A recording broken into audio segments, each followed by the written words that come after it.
Yo, what's going on, everybody? This is Syke here, and today we're going to be doing another stream, continuing what we left off last time.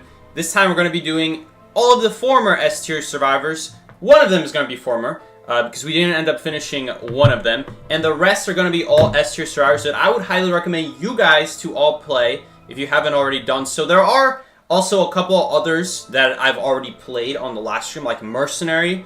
Like, these are great survivors. Seer is still really good. Maybe not S tier, but he's still really good. Sometimes can be S tier. And probably Magician. But since we've already played them, we're going to move on to the other survivors that I think are definitely worth playing. Are either S tier or almost S tier. Again, some matchups may differ and depend on whether they are S tier. Since back then, I'm not going to lie, back then it was a lot easier to just pick like a survivor that countered almost every single hunter very easily. So I don't think he saw you can start. So yeah, we're gonna be doing that, but we do have one survivor that I didn't cover today. Last stream on Monday, and we're gonna be playing Batter. I wasn't so sure about this because when I originally did a Batter video a long time ago when Batter first came out, Batter wasn't really S tier, but ever since Batter has been played more and more, he's actually gotten nerfed so hard that I'm thinking, you know what, he probably was S tier. He was just basically like a safer version of Forward. And so this is going to be the last former S tier. I'm going to call him S tier, even though he kind of died to Blood Queen pretty badly. Even he had ways around it. Like, you could flywheel into the Blood Queen and push her away with a ball. Like, there were ways to survive. But back then, man, when Batter first came out, he had everything the old Batter had, except there was one thing about the released version of Batter, is that Batter couldn't turn off his rage, and the rage lasted 20 seconds. Now, since then, the devs have decided to buff the rage. They made it 30 seconds, and you can turn off anytime you want. And I'm sure you guys are well aware that not only have they nerfed that part, but they've nerfed everything else about Batter. They've nerfed how long it takes to charge the ball. They've nerfed how far you can push the hunter. They've nerfed, I think, how long it takes to break a ball. A lot of different things that they nerfed about Batter. So it's crazy to think that the post-patch batter, aka the current batter that exists right now, is actually worse than the released version of batter, which they buffed. They buffed the released version of batter, even though back then he was actually better than what he is now, which is kind of crazy. So I have a feeling the devs just didn't realize how good batter was when they first dropped him. And since then, not only have they taken away the buff that they gave him a long time ago, but they've nerfed everything else about batter. So he's actually worse than than when he released, which is kind of fun because they buffed him when he released. So he still has his uses, and you still see him quite a bit. Honestly, he's not a bad survivor to play, especially on a map like Church. Man, are we gonna be facing the same Axe Boy guy just like yesterday? But anyway, batter is still a great survivor. I'm not the best with batter. I'm just gonna say that right now. I'm not the best with batter, so we're probably gonna be struggling with batter. But there is like one little annoying thing about batter, and that is that the crosshair is not actually true. The crosshair is actually lying to you all. Because the ball actually shoots slightly to the right of the crosshair, or on this side. It's slightly to the right of the crosshair, and so the crosshair is like lying to you, basically. Can you believe that? So whenever you're around a tree, always you always have to be careful when you're going on the left side of the tree, because if you go on the left side of the tree, even if the crosshair is out in the open, the ball is going to hit the tree because it always shoots from the right side of your character, which is kind of annoying. Definitely led me to a lot of missed balls. But we are playing batter's probably best map. This is probably batter's best map. And that is because of the fact that anytime anyone goes inside of Church, you can just push the hunter back with the ball. We used to do this as a strategy back a long time ago in Fusion, when I was on the team Fusion. There have been a lot of Fusions, but back when I was on one version of Fusion, before they broke up for good, that was the last one, and that was the one I was on. We actually were practicing this with Momo, who was a really good batter at the time. He would just be playing batter, we'd put him inside a Church, and he would push the hunter back whenever we vaulted the Church window. All we have to do is tell him that we're coming. And it was a really good strategy. It just so happened that at the time I was also advocating for Thief, and now we all know how good Thief is on Church as well, if not better, because it takes a lot less flashlight. He has better decoding, obviously. He can't really support once they go down, but in terms of if you use Thief the same way as batter, and in terms of like the Church windows, Thief is way better at that, which is crazy. That's crazy to me. It is a little bit ironic. Yeah. That after all these years, we got him. There we go. She is gonna die here though, and it really sucks that we can't turn off the rage anymore. Man, they really hurt batter big time. Now I don't really want to walk out of this tree right now, because if I walk out of the tree, I'm gonna get a purple soul. So hopefully he just doesn't see me. Okay, he does see me, which kind of sucks. Okay, but he put a tree now. Oh man, that kind of sucks. There's a soul right here. Go behind the soul. It actually fooled him. Ooh, look at that. And he's got withering effect because we are really slow after that hit.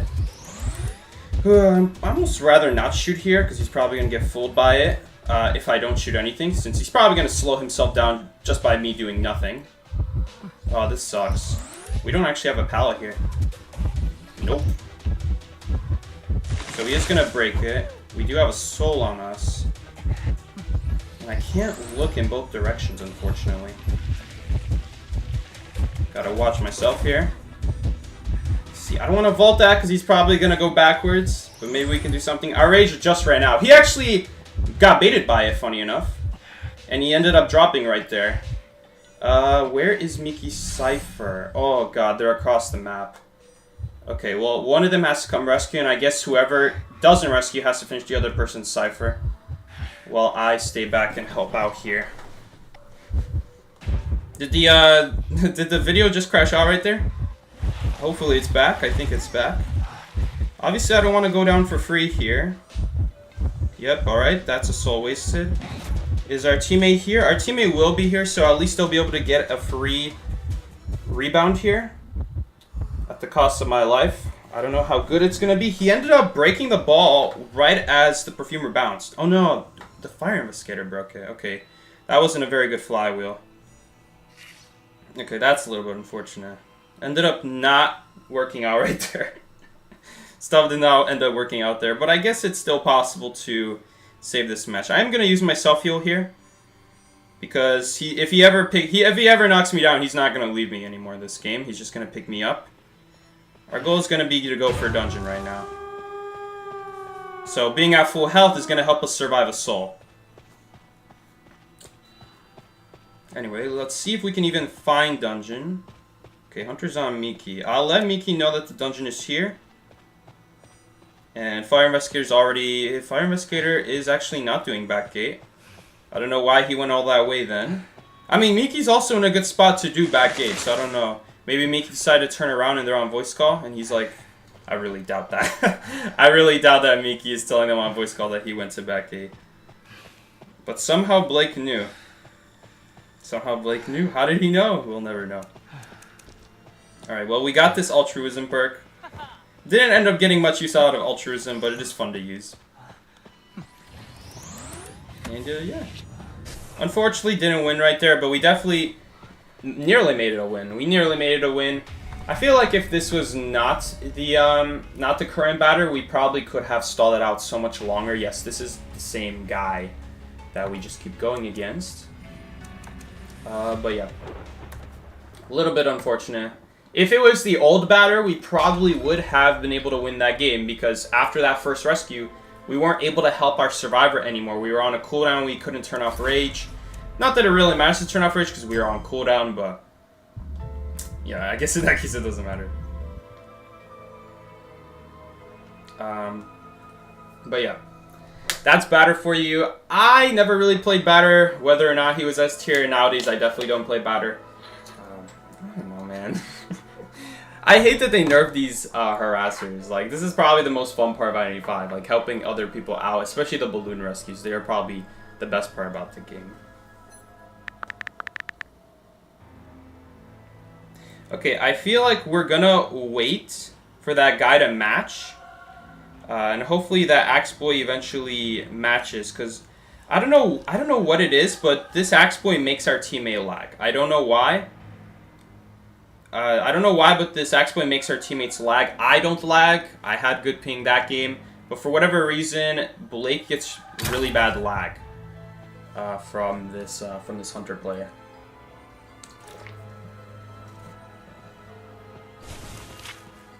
We also had other people. Yesterday we were playing rank with, and they were also lagging really badly every time we matched with that Axe Boy player. So I don't know what it is, man. I don't know how it's possible. I feel really sorry for them, though.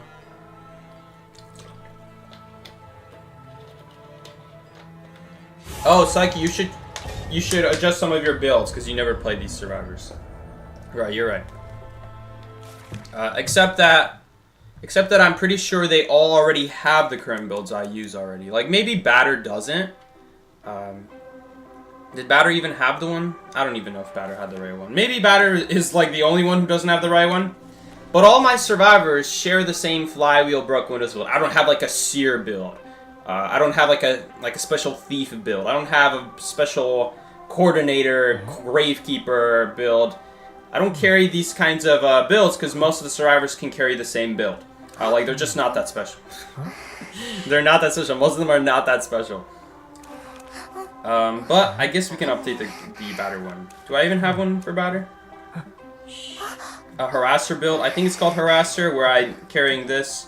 I wonder what build we were carrying before. Maybe just a regular flywheel build, but yeah, good point there. That's like the one survivor that I didn't adjust my build for. Because the thing is, if I adjust my flywheel build on Thief, then if I have flywheel on Seer, well, Seer uses the exact same build as Thief. It's just called Spectator. Spectator, because of the old reference to what flywheel used to be called. Anyway, now that we're done with all the old characters that used to be very good, and now they're just kind of like, some of them are really good, others are like, ugh. But now that we're done with that, we're gonna be playing. Man, what is with the capture card? It could just be that it's really old. It's only a couple years old. Now that we're done with all those survivors, we're going to be playing the current S-tier survivors. These are survivors that, like, were great from the start, or got buffed to become really good, and are still good to this day. Like Gravekeeper. Gravekeeper is a very old survivor, and in my eyes, he's been always, in my head, always been such an underrated survivor. Back when he first released, he was way weaker than he is today, and Gravekeeper doesn't, like, the original Gravekeeper didn't have any of the buffs that today Gravekeeper has, and Gravekeeper's only been buffed ever since. So, I don't know why, you know, in every single game, you're going to have survivors that, like, slip through the cracks, and the devs just buff. And they don't realize how good it is just because they look at like numbers and be like, oh, this survivor has really low numbers, let's buff him. Oh, this guy has, once again, really low numbers, let's buff him. So they kept buffing and buffing and buffing Gravekeeper. But I've been using Gravekeeper since day one of his release, and he is seriously one of the best rescuers of all time. He's up there with Mercenary for sure. Insanely good, very versatile. Maybe not as versatile as Mercenary, because obviously if you fail a rescue, you're not going to survive, but the thing about rescuing is, if you take a double hit on your rescue, you guys are not going to win that match most likely, because your rescuer cannot afford to get double hit, even if it's Mercenary. Even something like Mercenary just doesn't count, because of the fact that, you know, even though you make the rescue, you guys are not going to win the game, because now your Mercenary just knocked down on the ground instead of being able to decode, which is a really big problem. It looks like she's going to be able to perfume back up. And the nice part is the soul's going to get out her way so she can take the slide one more time without it getting down her way. Okay, you better take the slide, otherwise it's going to hit you. Whew, thankfully he messed up. Unfortunately, she got terror shocked anyway while dodging the soul.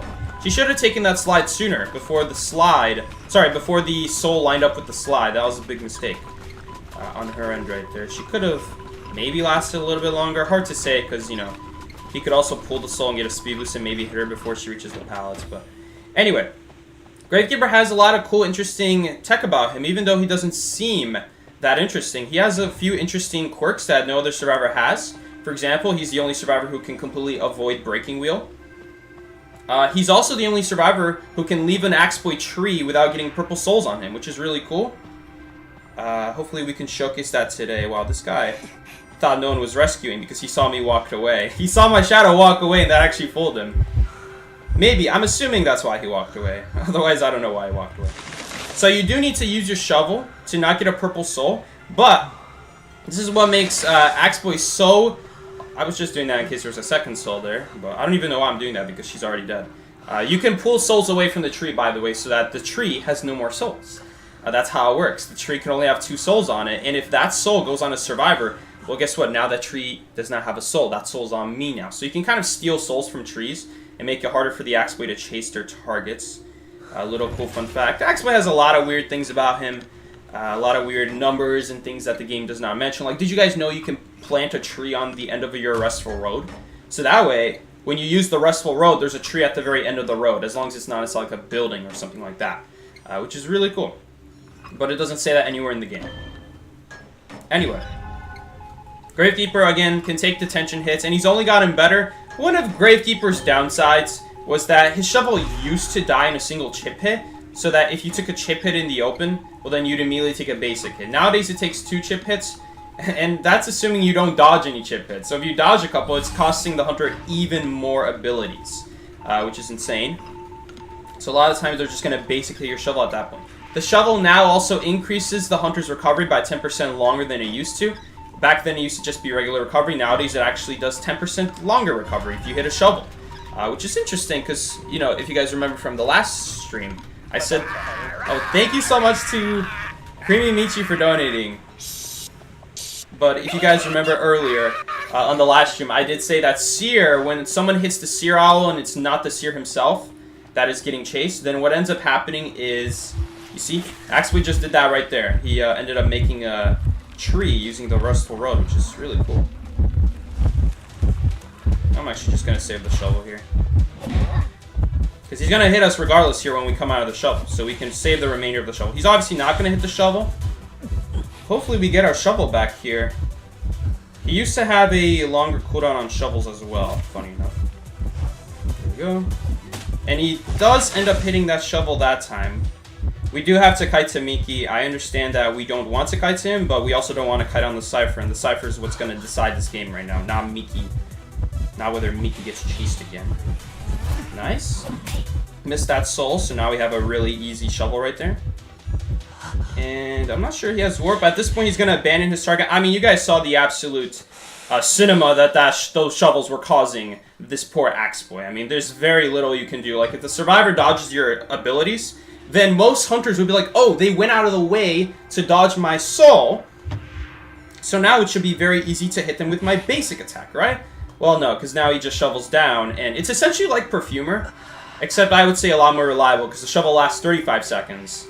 The Perfume only lasts, like, what, 5 seconds?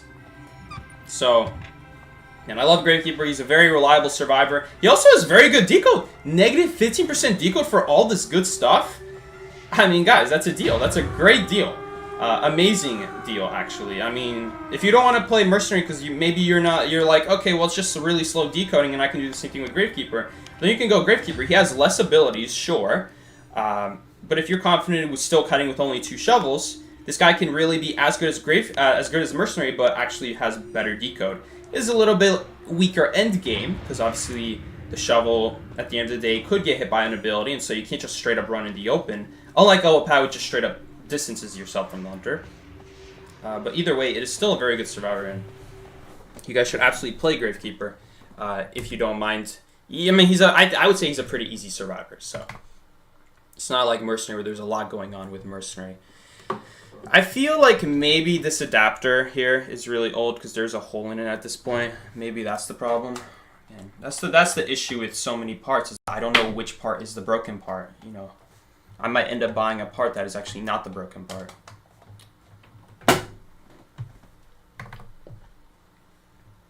Hello, please work.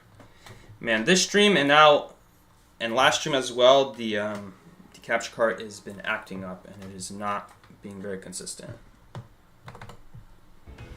Alright, let me go quickly get my charger.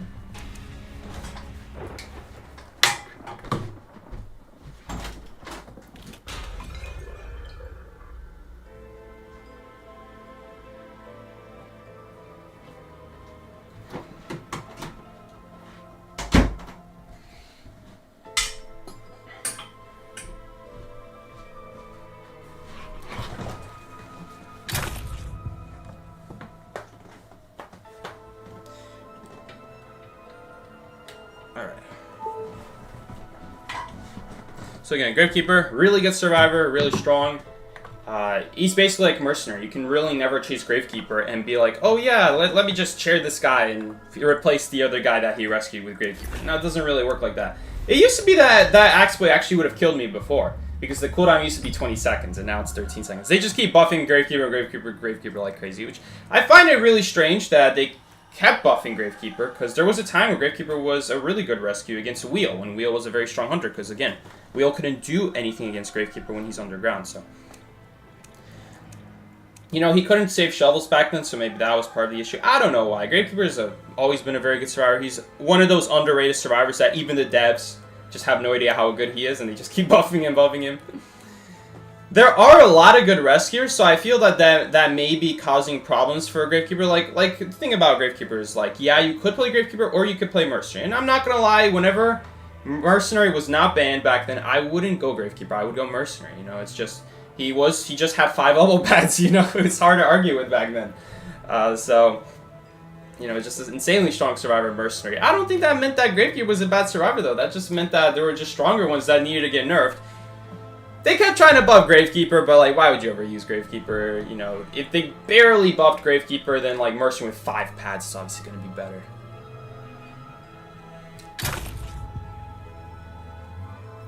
But anyway, he's insanely good. He's only gotten way stronger since then. I mean, they keep buffing him. Like, they've made so many issues of him, like, non-existent. Like, at this point, he's almost, like, at the overpowered level, if not already overpowered. Dude, I've been saying, since they released Gravekeeper, that I thought they would nerf Gravekeeper. Because at the time, you know what was the most popular survivor at the time? Seer. Seer was the most popular survivor at the time. And Gravekeeper was just Seer with double owl links, and he gets 2 of them. I don't understand how the devs thought that was balanced. And he survived detention hits just like Seer. And Seer Owls back then lasted 16 seconds, so a shovel that lasted 35 was like, holy crap. And Seer, you think Seer Owl lasts a long time. So, just a really good survivor overall. that Gravekeeper. Super good. Definitely, you guys should play him if you haven't. Pretty Michi, thank you so much. Miki, you better buy Cypher guy. I wonder if we got the same exact guy. Is there any point taking Harasser on Antiquarian? I don't think so. Antiquarian, if you're gonna stun someone when the survivor goes knocked down, it's only gonna be ever when you're right next to the hunter. The Harasser build, the ability to be faster when a survivor gets knocked down, doesn't really matter. Just because of the fact it doesn't trigger when you're too close to the hunter.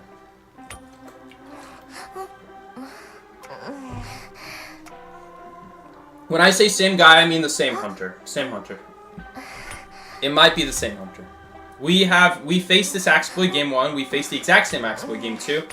We've also faced this Axeboy like 4 times yesterday. On Wednesday. There was rank available because maintenance was on Tuesday, so we played that guy like 4 times. Like you know, it shouldn't be that difficult to kite Axeboy. I don't think it should be that hard. But you can get unlucky with the souls. It happens. It's just, I don't think we've won a single game against him. Unfortunately, I'm playing Antiquarian today. Antiquarian, yes it is, actually. I'm playing Antiquarian. I don't really like to play Antiquarian. Even though Antiquarian is an S-tier survivor, it's hard to say if she's still S-tier because you could go against, like, Blood Queen, which was always an issue. Except nowadays, you know, obviously you are not going to stun for as long as you used to with Antiquarian. And my flywheel is a little bit too far to the ability button. I don't know if I'll have time to change that. So it looks like it is the same hunter here, most likely. Again, with a character like Perfumer, on paper, Perfumer shouldn't be that bad. Instead of trying to get hit by the souls with the perfume, if possible, you should try to let the soul go past you. And it would just be safer to perfume when the hunter tries to get close to you. Kind of like what I was doing with Gravekeeper Shovels right there. If there's no pallet or something like that between you where the hunter can easily go around, you should avoid trying to get hit by the soul. Take a very long, weird route to make it difficult for you to get hit by the soul. And then when the hunter gets to speed up and tries to hit you, you use your ability. And Perfumer has it even better because Gravekeeper takes time to dig into the ground. Perfumer does not. Of course, with Antiquarian, we're not going to try to necessarily let the hunter absorb the soul, because we can also get rid of the soul. But it really depends. Again, if we're safe, if we're behind a pallet or a window and the hunter, you know, can't do anything, then it would just be better to get rid of the soul, absorb the soul hit, using the ability or whatever we have, so that the exploit doesn't get speed out of it at the very least. But if the hunter is able to easily go around a powder window, you should try to avoid the soul, so that way you can use your ability on the basic hit. Because if you use your perfume on the soul, you might still get hit by the basic attack. And at the end of the day, if the hunter hits your perfume with a basic attack, that's a lot longer than if you absorb a soul. But assuming that the hunter doesn't hit your perfume, which they shouldn't, you'll still guarantee make it to like a powder, not a window because you can't vault this, but any pallet should do.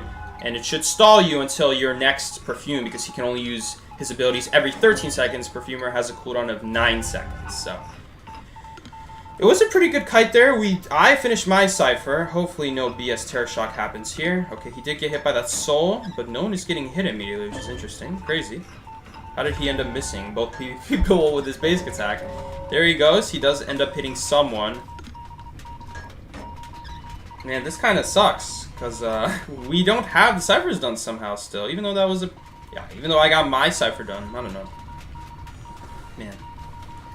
I shouldn't be nervous, because, I mean, Antiquarian is one of the best counters to Axeboy, but I have a feeling I'm going to mess up the timing. Like, I'm not going to know the hitbox of the stick. I'm worried about that. Really quickly. Hopefully we have time to do this. That should be better. Yeah, I would move it a little bit more if I could. But we gotta go. There's so many souls here. Just in case I'm gonna do it, I just don't want to take any chances. We're in a situation where as long as we don't take any unnecessary hits, we should be fine here. Okay, I don't like this. Thing is, if I leave this area, I'm gonna get a purple soul. See here, she does flywheel. Oh, Oh, that's a nice pallet stun. I'll take it. Alright. I don't know how this is gonna go. Do we have a soul on us? We don't. Okay, but now he has that. Is there a soul right there? Ooh! No! I don't know why he didn't swing at me right there. Yes, we got him. I'm not gonna swing again because there's really no point. Should I take a hit? I'm actually gonna do this because it rebounds her. No! Ugh, she actually got hit right there. Wait, you're in the pallet, homie. Oh, he really messed up. Alright, I'm actually gonna try to grab these purple souls so he doesn't have any purple souls to work with here. So now I have both the purple souls, but he's not chasing me. So there's just 2 less souls on that tree for him to work with. So he's not even gonna have as many souls to work with. He does have trees there. Multiple trees, so there's still going to be other trees with souls there, but honestly, that was really sloppy. He could have killed me right there. I think he was worried that the Cypher was prime, but he actually could have killed me right time one there, and I guess he doesn't have trump card. I guess he doesn't have trump card. Alright, finally, we win a match against this guy. We haven't won it one time against the Axe Boy, finally. It still took a little bit of extra work. Even though I think that was a good enough Kai for our 3 Cyphers, but whatever. Maybe like the last Cypher was like 99 or something like that. Maybe the third server was 99. Why is it just the same guy? Listen, yesterday we faced this guy like every other game, but today we've only faced this guy. Literally the last 3 matches have only been this guy. I got my rank sphere just from matching with the same guy. That's crazy to think about. But you see, right here, it was like Wednesday. We matched with him here. Okay, didn't match with him. Then we matched with him again. Didn't match with him. Didn't match with him. And we matched with him again. Didn't match. We matched with him again. I think we matched him a total of 4 times. Yeah, we matched with him a total of 4 times yesterday. It's crazy. Enchantress is S tier. She used to be S tier. This is like, this is, that thumbnail is a little bit, yeah, I guess the thumbnail is a little bit misleading. This is, supposed to be former, like, from 2018 to 2025, all the survivors that have been S tier or are currently S tier. That includes today's S tiers, you know? Playing the former and current S tier survivors featuring Soda the Axe Boy. No, Enchantress is not at S tier, but she used to be S tier. She used to be S tier survivor. Used to be very good. I would argue the best survivor in Identity V history, but then they nerfed her pretty hard. She hasn't come back since. But they did try to buff her. I'm afraid that the devs don't want to buff Enchantress because Enchantress is already a pretty popular character in low tier. And so I'm sure they have a bunch of low tiers complaining about Enchantress, even in her current state. Which today, in her current state, she's garbage at the highest level of the game. If the hunter knows what they're doing, it's really hard for her to get stacks up. But if you are a struggling hunter, you don't know which pals to break, you make a couple bad decisions that slow you down, and now Enchantress is getting a lot more stacks, getting her kite going a lot longer, and it kind of dominoes effects. But in high tier, hunters know the optimal ways to take over every single kiting area and what pals to break, what pals not to break. You know, the best builds with their hunter, in general, playing good hunters, making it so that Enchantress is not a very good survivor. She just gets charges too slowly because of that. How can I counter charge attacks with Na? You have to predict the ability earlier. Sorry. You have to predict attack earlier. If you predict attack when they already started their attack, that's too late. So you have to do it before they start doing the charge attack. Every hunter has a different charge attack. You're just going to have to memorize how long each charge attack is. Something like Wu Ching or Percy, if you're going to predict attack, you need to do it sooner because their attack is so long that there's just more seconds where they'll be able to walk up to you unaffected by the attack prediction because they started sooner. They were able to start their predictions. They started their charge attacks sooner, I mean. So it depends on the hunter. A hunter like what's it called? A hunter like Geisha, for example. Geisha is a hunter who has a terrible charge attack. Her charge attack doesn't give much more distance than a regular attack, and it's also a very short charge attack, so it's not like she can even hold it a long time against knights. So, you know, the way it works is depending on how far the attack goes and on how long it charges. Sorry, that was muscle memory. I just picked bridge. Is this Soda again? I don't know. We'll see. Did they do the same bands? But anyway. It just depends on the hunter. It depends on the hunter. Like Hellumber, Gamekeeper, they have pretty long charge attacks, so they'll be able to start their attack from a further distance and still hit you because of how long it's taking to actually finish the attack and finally hit you with the last one. With the last like frame of it, when it finally does hit you. Ithaca, welcome to the stream. Hi, Siley. Hi, Siley. Yeah, welcome, Ithaca. Yes, it's me, Siley. You guys found my real name. Basement is a haunted house. Gotcha. Anyway, the next survivor we're going to be playing is Novelist. This guy is an amazing survivor. It's almost too easy. We are playing against Blood Queen, which is going to be a lot less easy. But whenever it's like a regular hunter, you do regular kites, and then when the hunter finally starts to catch up, you have an undropped pallet next to you. It could be the world's crappiest pallet, and it doesn't matter. You stand on this side of the pallet when the hunter's on the other side, and that way you switch spots, you stun the hunter, and they'll be on the opposite side of the pallet. So, again, the way the hunter stuns work is it depends what side of the pallet they're closest to. That's the side they'll be doing their stun animation on. So, if you ever want to make the hunter stun away from you as Novelist, you need to make sure that you do it on a specific side of the pallet. Try not to do perfectly in the middle, because when you do it perfectly in the middle, it's kind of hard to tell. We might still get hit here, because Flywheel's not a good counter to Blood Queen. I probably should have used the book there, but I can't look at the mirror and the Blood Queen at the same time, unfortunately. I should have just used my book there to play it safe. I wasn't sure if the mirror was right behind me. That really sucks. A little bit unfortunate. At least we got our teammate to not immediately get farmed, but we also could have prevented a hit on me right there. That was my bad. And it sucks that you can't see both directions. It just really hurts. Should have just used my book. Again. Now that I didn't use my book, you're like, oh, you should have used it. But if I did use my book, then it's like, oh, but what if the mirror wasn't in range, you know? So, should have used it. Hopefully we'll be able to finish it before we get mirrored on. I think we're going to get mirrored on again. She can literally see us. Ugh, man, that sucks. Yeah, this is the one weakness to Novelist, is that long-range mirrors like that, we don't have a lot going for us, unfortunately. That really sucks. Oh, man. At least our Gravekeeper didn't take a hit. But you see, that's why I should have used my book sooner, because now, even if I didn't have my book, we would have still taken that hit there. The difference is we'd be alive with half health. Now we have to waste time picking ourselves up. The self heal is not that important, because Blood Queen is not that kind of hunter to be able to leave survivors on the ground and just go chase someone else. If she uses a mirror on you, she's got to wait 28 seconds for her next mirror. At that point, she may as well chair her target while she's waiting, you know? So at least it doesn't matter that much in that regard.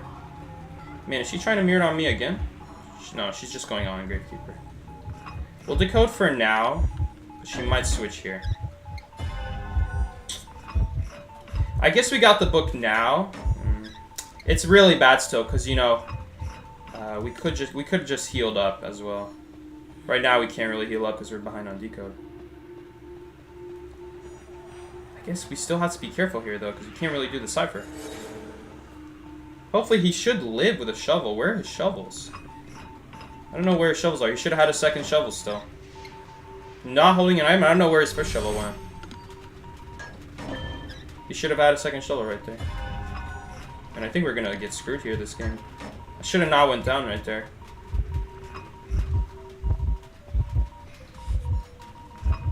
Patroller? Yeah, I don't think so. No.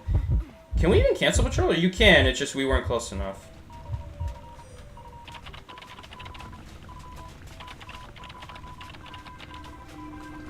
Alright, nice. Problem is, he's gonna get farmed here.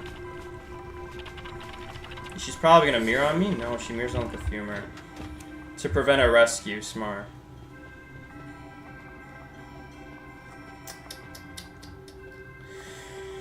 That's rough.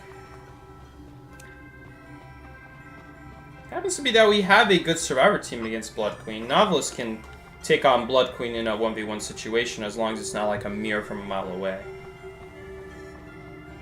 I bet you she saw my shadow again. Problem is, if we try to approach her, she's gonna hit us with the mirror.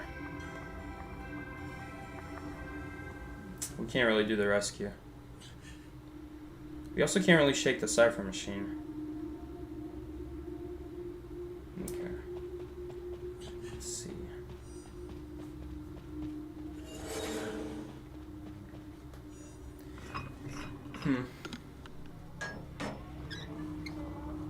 I think Mickey was also getting screwed over. Mickey also cannot use his ability from an infinite distance to counter Blood Queen.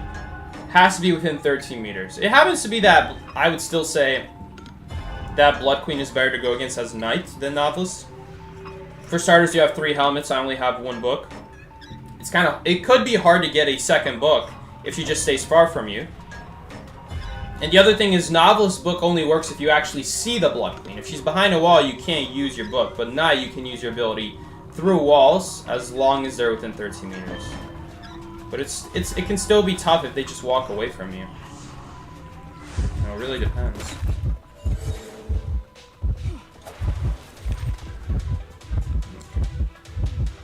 That's what the flywheel's nice for. Just in case at the start of the mirror they're far from you. Let's see here. Oh, we got stuck. We're actually gonna die. Too bad. Got stuck on that wall. Otherwise, we would have made it. Too bad. It doesn't really matter. But yeah. I don't know how our Gatekeeper doesn't have 2 shovels there. He should have 2 shovels there. Especially because one of the mirrors on his rescue, the mirror went on us. So I don't know why in the world he only has 1 shovel. Maybe he already used it at the start of the game. Maybe he already used his first shovel. When he started getting chased. I don't know. When did he use his first shovel, homie? When would he use his first shovel?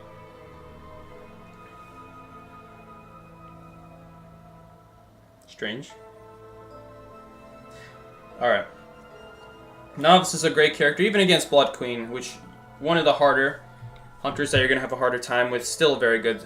Still a very good character. You can counter at least 1 mirror. Possibly even 2 if you get a book. And that'll at least secure a tie, if not a win, if you have like a harasser on your team. Because Blood Queen really struggles with harasser. So that a couple of mirrors missed and then followed by harasser, and she's going to be in a lot of trouble. What did the Blood Queen say in post-match? Who is Soda?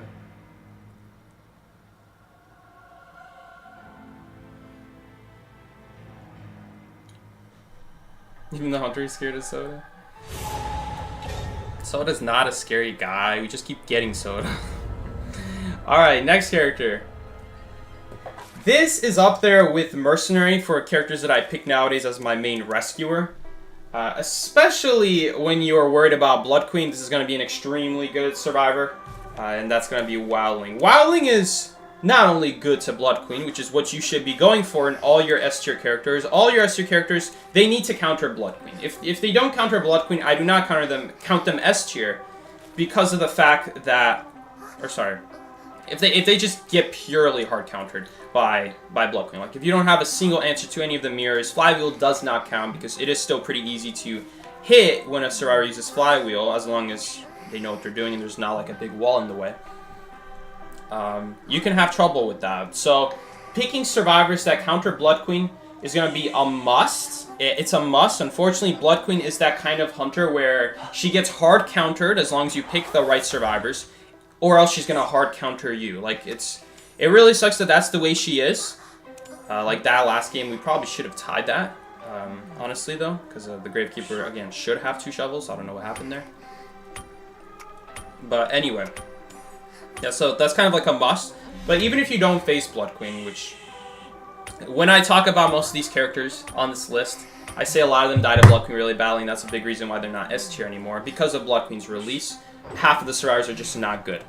Because the Hunter can always see what survivor team you guys have. If you guys just have Enchantress, Prospector, Coordinator, it is the world's easiest Blood Queen. All of you guys are going to be taking a hit to every single mirror, as long as she knows how to place her mirrors. So it's basically a must counter Blood Queen. But the thing about Wowling is that Wowling is also very good against a lot of hunters. And the best thing about Wowling that I like the most is that he can harass. He's one of the best harassers nowadays because of the fact that when he gets on his pig, he immediately has 60% rage. So it's very easy to get on your pig, and in just 2 seconds, you have enough rage to stop the hunter. It used to be It used to be that it wasn't that fast. It was actually at 0 a long time ago. And so you'd never be able to get on your pig when a survivor goes down and still have time to push the hunter because the bar wouldn't fill up in time. So they've changed that about Wildling. They've made his decode way better. He has the same decode as Mercenary. So he's a very good survivor. I really like playing him. And the nice thing about him, he's going to also harass. Happens to be that we are against Gamekeeper, which is like one of the 2 hunters that is pretty good against Wildling. But Wildling, as long as you get on your pick early, you can still outrun Gamekeeper. Which is really nice. You just have to keep in mind that the hook does get you off your pig, so then it's pretty easy to basic at you. Oh man, that's a terror shock. Terror shock. Man, this pig is going to expose where I am. Hopefully he kind of hides behind these things, but the hunter could still see, like, right here. No, we're definitely going to rescue. If we sell this guy... we could sell this guy. No, let's not sell this guy. We need to do the cipher. Hopefully he doesn't go for some BS hook crap. No BS terror shocks. Thank you, I appreciate that. As long as this guy just dies away, we should be fine. This guy, I think he has his hook back up. Because that was full presence. That was full presence hook, so he should have it immediately off of cooldown. That's how upgrades to abilities work. If your ability gets upgraded, it goes off of cooldown immediately. Same thing with Blood Queen Mirror. Unless you were using the Blood Queen Mirror. This heal is completely pointless. Because the only way he's going to get a hit on us is if he hooks us. If he hooks us, he's also going to basic hit us. So there's no reason to heal right there.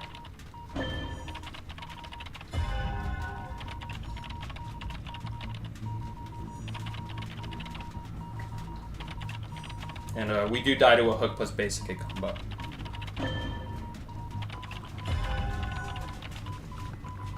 We do go for a rescue again. I don't know about a second rescue. That I don't agree with. He did his job. He died away from the ciphers. At this point, his options would be 2 full health people or an injured Wildling that can outrun the Gamekeeper. Like, neither of those options are amazing, especially if I just stay around walls. Now he could go after Painter. At least he gets excitement out, so we'll make Painter good later on in the game. But like now, he's at half health. If he ever gets hooked, he's not going to be able to drop the painting in time. You always get hit before you can drop the painting. He doesn't have wanted order, so he might not have announcement. We'll see here. Okay, we're going to get on the pig early here. And we'll see. I'm not a fan of this area against Gamekeeper with Wildling because the wall is really long. This is a very long wall, and he might be able to catch up. Let's see. Nope, still not able. But you see, he is catching up. I'm trying not to get hit by the slowdown, because the slowdown is affecting us here. Nice, he missed his hook. We still got about 20 seconds left on the pig, so we're just going to make sure we take this to an area where he's not going to be able to take advantage of us. We are 100% going to go down here, so we're just going to make this chair take as long as possible. If only he could hit his hook. I hope they don't pop here, because I am not going to ever survive this hook. Just make it so that it takes longer to chair. It gives our teammates more time to run here before you can cut them off. Again, it's going to be a little bit annoying, this endgame here, because Gamekeeper can catch up. These walls are a little bit too long, so it's very hard for us to go around them in a circle without getting hooked. Is there anything better here? No, this one also won't work that well. I think he just missed his hook right there.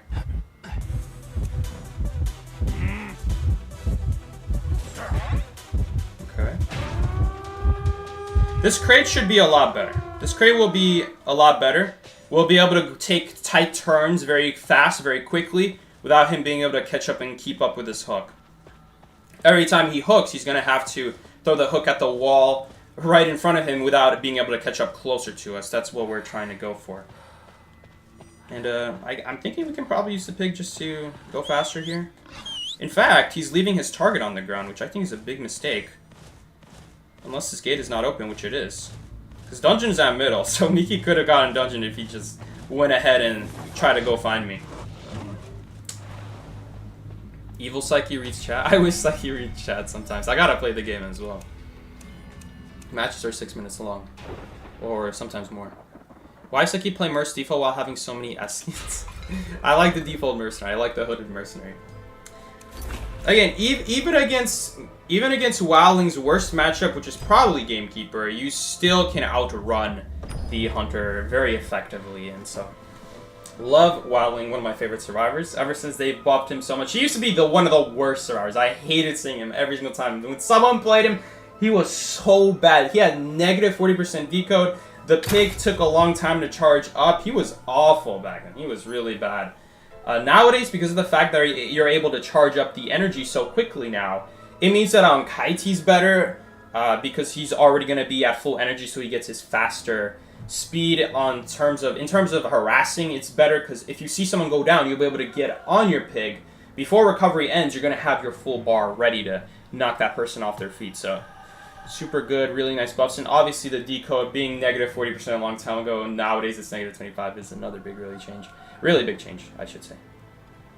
Yeah, I used to get really annoyed when people were Wilding, because Wilding was awful. He was one of the worst survivors. Times have changed. They have buffed Wilding a lot more, and he's not just like... The thing about Wilding is that you do lose out something, which Mercenary has. Wilding has the downside that if he goes for a chair rescue, and if you use your pig to reach the chair, you now have no ability to escape the Hunter. A lot of Hunters have a pretty easy time double hitting you after that. So it's kind of like a challenge trying to find how do I make this rescue without an ability. You also move 5% slower than other survivors, so that also causes some slowdown. That causes also sometimes you won't make the chair because you're going to be slower than any other survivor in this game. So that's probably the hardest part about Wilding, is that when you go to the chair, you obviously can't rescue while you're on your pig. So if you use your pig and you get off of it, then now you don't have a pig to escape the Hunter. They could double hit you right there. But if you have very fast reflexes, if you know how long it takes to rescue someone exactly, then you don't waste like a millisecond just standing there after the rescue. You take advantage of the hit boost that you still have from the Hunter hitting you. You'll even have some extra speed up from rescuing someone. And as long as you run straight to a pallet, that is often enough times to help you survive. But if you do need something extra, you do also have your pig. That's why we try to hold on to it. Just so that in case the Hunter goes after me, we can use our pig and just get on it. Happens to be that against Gamekeeper wouldn't do anything. But he already used his hook. He already used his hook to get that first chip in.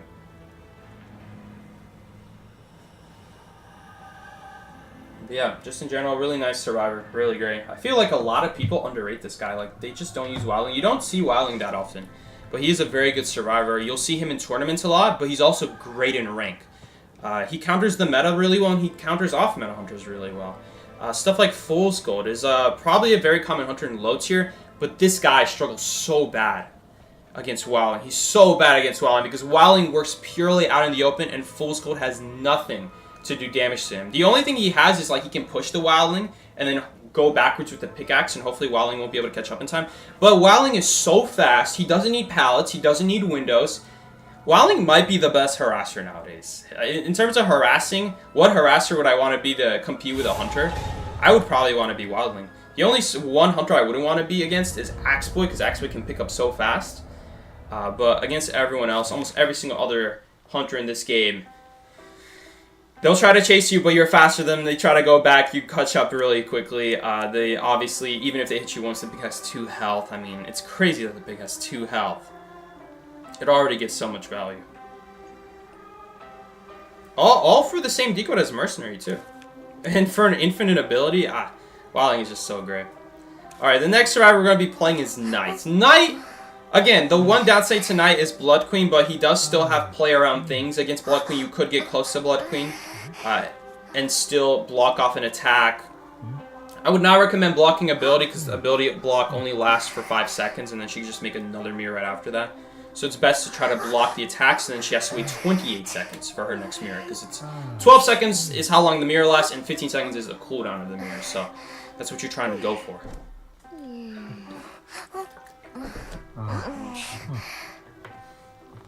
In general, very good survivor. He does have an advantage over survivors like Gravekeeper in that he has built-in Tide Turner. And in a meta where Hunters do tend to chase the Rescuer, it is very good to be able to run a kiting build while still being able to protect your teammate for 8 seconds when you rescue them. So it's pretty good. In sometimes it is better than Tide Turner because of the fact that it allows you to help your survivor rebound, where Tide Turner would just, yeah, they survive, but they're not going to rebound. They're going to die after 20 seconds. So why are we also, again, this is a common question I get, why are we not running Tide Turner with Knight? Because Knight can't do 2 rescues. That's just a simple answer. Long story short, you can't do 2 rescues with Knight. There is a way to not take damage on the first rescue, or lethal damage. If you predict something and then predict nothing, like you do the nothing prediction, you'll get a shield, and if the hunter hits you, you'll be able to survive that hit and still be able to rescue a second time. That's not reliable, though, and that shield also only lasts 4 seconds. So let's say you do get the shield somehow still. The hunter could just wait out the shield timer and then hit you right after that, preventing a double rescue. And there are also going to be times where you'll be forced to use the long-range rescue because maybe the hunter caught you from far. They caught you out from far, and now they're going to force you to use your long-range rescue. And then at that point, you're using a shield and Tide Turner, which is a really bad deal. And so I just find it's really situational to run Tide Turner. It's not reliable. I've tried it with Barmaid and Psychologist. It's very good with Barmaid and Psychologist. It's much more reliable. But that still depends on them not being the chase target, which that's not guaranteed. So, again, don't be taking Tide Turner with Knight just because he's a rescuer. He does have built-in Tide Turner, and you anyway can't rescue 2 times. So just think about that before you pick Tide Turner on him. It just doesn't make much sense to pick Tide Turner and have 2 tides on your character when you can anyway only rescue 1 time. So anyway, long story short, I'm going to explain this for the rest of my life. As long as Knight is meta, even if Knight stops being meta and I ever use Knight, people are going to ask me why am I not using Tide Turner on Knight. It's going to be like a permanent thing. Anyway.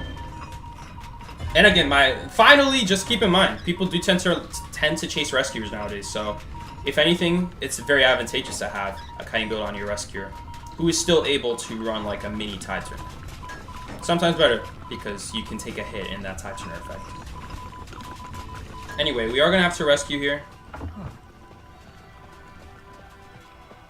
We are going to rescue here. Hopefully our teammates take over Shaq. Shaq is almost done.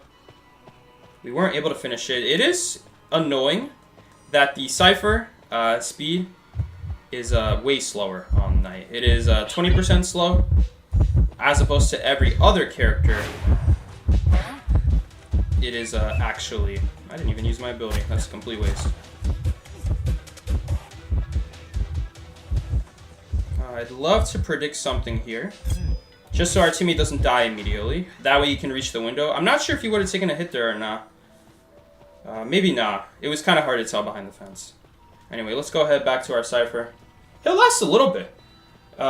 With the shield plus my ability, that was as long as Tide Turner, if not longer than Tide Turner. And take a look at my health state. We anyway would not be able to rescue more than once anyway. Now, we could have predicted something and then predict nothing, and maybe we'll get lucky and we'll get a shield. But that's not reliable. And on top of that, you're using an ability that could save your life or your teammate's life later in the game. Or like right there, we saved Miki's life to last a little bit longer, assuming he needed it, right? I'm not sure if he needed it, if I'm being honest.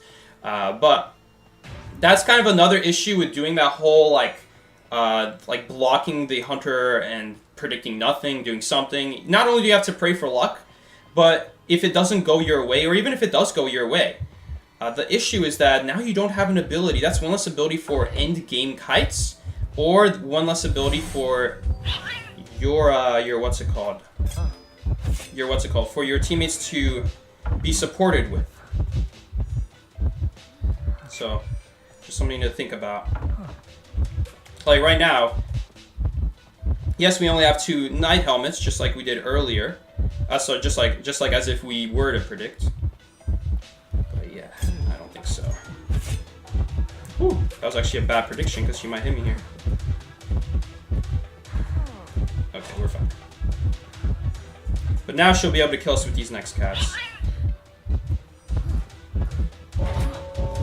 Knight is a lot better early game against this hunter. What's her name? I forgot her name. And he's way better early game because you can always predict ability, almost always. As long as you have a thick wall between you guys, some wall, anything wall like wall structure like that's super long, annoying for her to go around. You can predict ability, prevent jump. You can take a broken windows boost or a pallet boost, and now she won't be able to even get the hit on you. So that is better than predicting straight up. She should be able to. Nope, she's slow. Why is she slow? Okay. Hopefully, we'll still be able to live here, but not for long. We'll have to try to die far from my teammates right here. Unfortunately, she used the cross right there. We're just going to try to crawl here. The hunter already used warp, so anything that's not near our teammate is going to be preferable. We do have to run away from the hunter still, so it's not like I can just run past her and not get hit. We still have to make sure to kite it out, just so our teammate also has time to reach the person. But yeah, we're still not dead on chair. We have an extra chair state if we needed it, which we honestly don't even, but still really good. Yeah, but as I was saying, preferably you want to try to block ability against Anne, because what that does is it'll put her on a 10-second cooldown.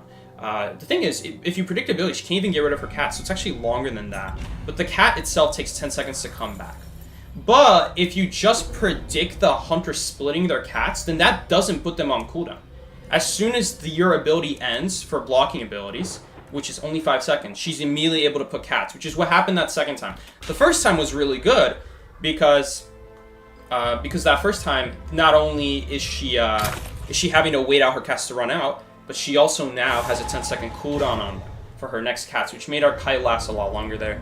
As opposed to the second helmet we used, we just blocked the hunter from splitting her cats, but that does not put her on her cooldown. That just blocks her from using abilities for 5 seconds.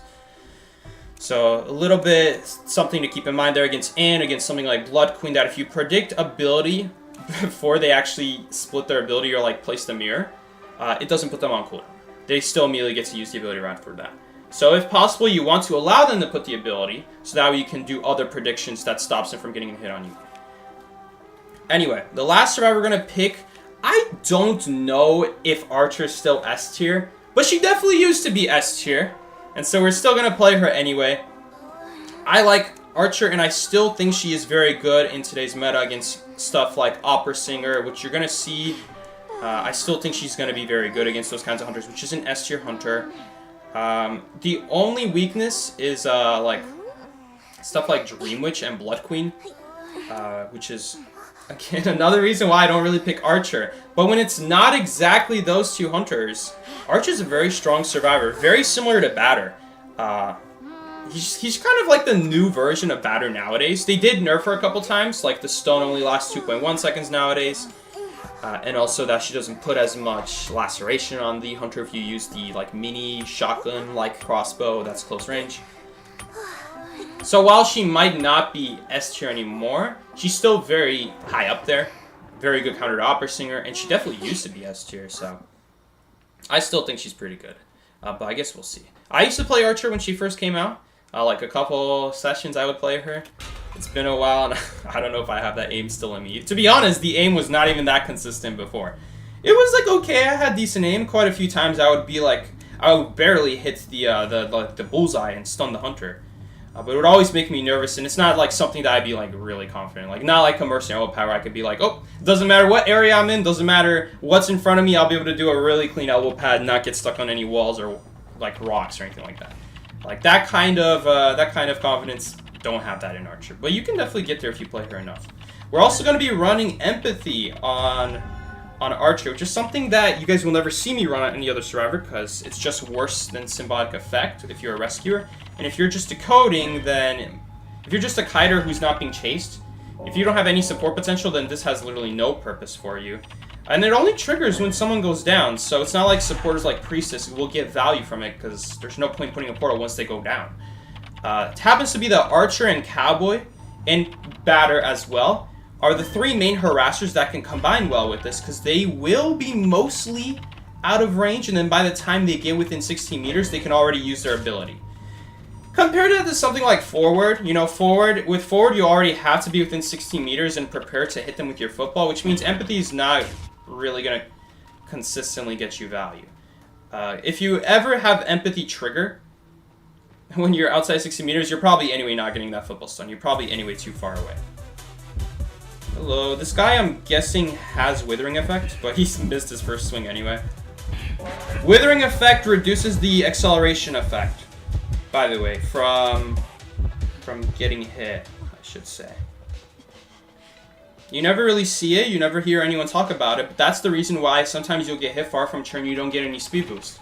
Because that's what's causing it, Withering Effect. And it does sometimes prevent rescues, and you do have to keep it in mind. It used to be way worse back then. When they first added it, it was so bad. But they have buffed the effect of it.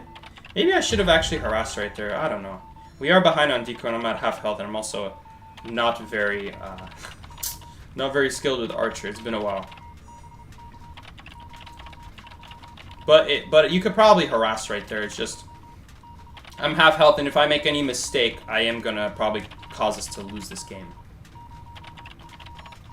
Okay, he's gonna switch to what form? Black form. That's black form. And we have one person running to us. Maybe they'll heal us. It would be nice to get healed here. Maybe we can try to help Miki out while he's still alive. We'll see here, we'll see. We do get slowed down from holding out our crossbow, so I don't want to use it yet.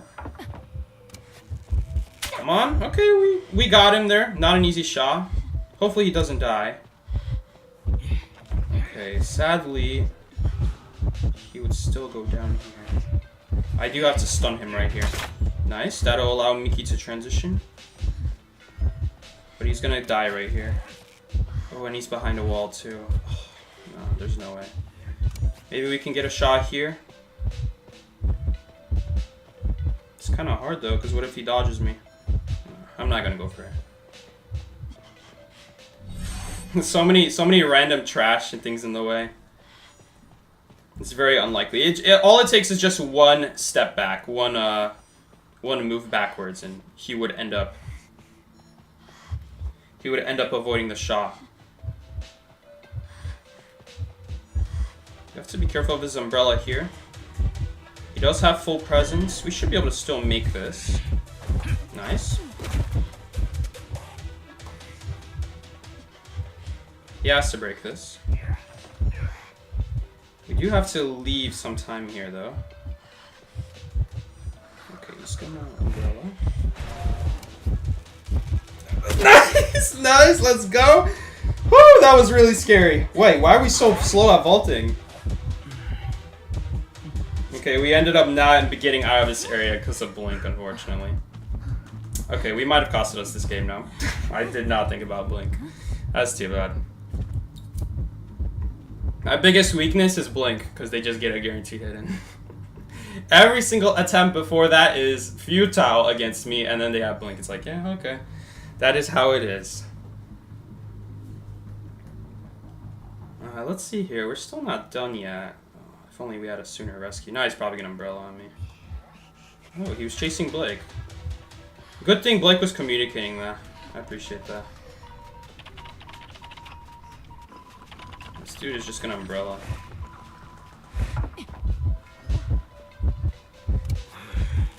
Shoot, I might miss that. Is there any way to survive that? I don't know. Man, the stun is way shorter. 0.4 seconds. It may not seem like a lot, but it definitely adds up over time. That actually doesn't make any sense, because if you're ever shooting the hunter, you don't need more than... It's not like it's going to add up. The whole point is to just stun so you can reach your next powder. I mean, it could add up. It depends, because 0.4 seconds less means 0.4 seconds faster that they break your next powder, vault your next window. Oh no, we might get turret shocked here. Nope, all good. We don't have flywheel still. Flywheel takes 5 years to come back. Go behind a wall here, throw him off a little bit. He's still in black form. So we're going to take advantage of the distance that we have. Let's see if he bells here. He is not going to bell. He's actually going to... No, he is still on me. He's still on me. Okay, this is tough. No, I don't think there's a whole lot we can do now. Maybe we can avoid a hit here.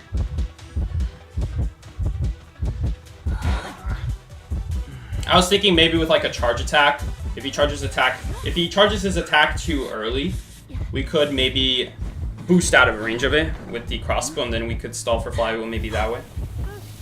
We still got a tie off a not so good early game kite, which is decent. You know, we probably weren't gonna win that game. If we get a little bit better, like harassing, like had I been a little bit more confident, we probably could maybe get a 3-man. But again, it really depends. Like even where Miki died that first time, it would have been really hard for him to reach anything still, because that's not a good area for him to rebound in. If he was just a little bit closer to like one of the windows, or if he has broken, that way if he has broken windows, he could just escape.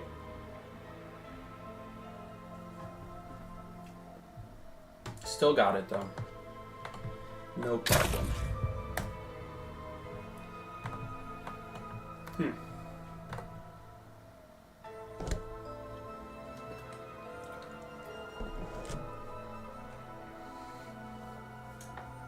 At the end of the day, even if we don't survive there with that last crossbow, we do end up ensuring that our teammates finish the cipher. And that way our Wu-Chain cannot just like go back and stop the server machine. If he goes back at that point, the server would be done. So I guess the stun still helps. The stun still helps, you know, it's 2.1 seconds where he has to just sit there, then wait up to catch up again, and then bell me, knock me down, and by then the server's already primed. So it's not like he can even walk back, try to take down that person who's decoding the server machine.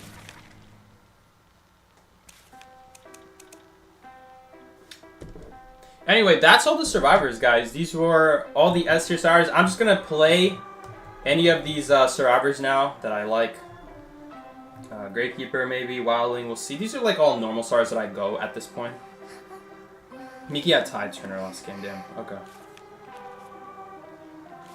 Yeah, I'm not a fan of Weeping Clown, but... the problem with Weeping Clown is... I do like that Weeping Clown over Journalist has the ability to rescue his teammates.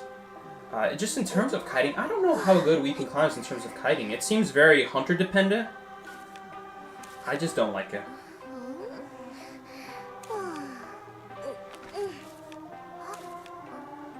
We'll just go Gravekeeper here.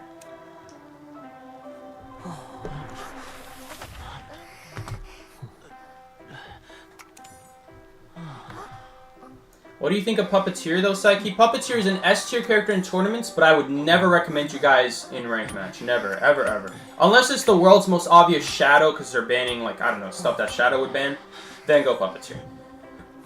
But I don't recommend Puppeteer, other than those 3 hunters. Goman, Shadow, and Opera Singer. I guess you could face Opera Singer more consistently, but the problem is... Puppeteer is not even like the best survivor against Opera Singer. Like I would still rather be stuff like Magician. That just doesn't cost health every time you use your ability. The problem with Puppeteer is just Blink. Blink is just the biggest problem. So you always have to save at least one of your abilities just for Blink. And so really you only really have like 2 usages of your ability, and then that's assuming you even hit the Blink prediction with your 3rd ability. Not a fan of Puppeteer. I think he is very good in tournaments though, because Goman takes a long time to get abilities back. Shadow takes a long time to build up 100. That's why Puppeteer is so good against these kinds of hunters. They have very slow starts, but they end up domino affecting later down the match, because Goman just gets cages way quicker, and Shadow, of course, gets that full presence. It's an immediate hit every single time she teleports. That's why Puppeteer is so good in tournaments. But in real matches like this, where hunters have very fast cooldowns, where they don't have insanely powerful abilities, but they have quick abilities that come off of cooldowns quickly. Like, so while Goman has by far the strongest ability in this game, it comes back pretty slowly. Your cages, I think your cages take 22 seconds if I'm not wrong. I don't remember the exact number, but each cage takes 22 seconds. To get 40 energy, I think it's like 22 seconds or something like that, to get a cage back, or is it 25? I don't even remember. That's a long time. So if you use your puppet 3 times against Goman, that's 75 seconds of kite time. That's very good. That's why Puppeteer is good in tournaments.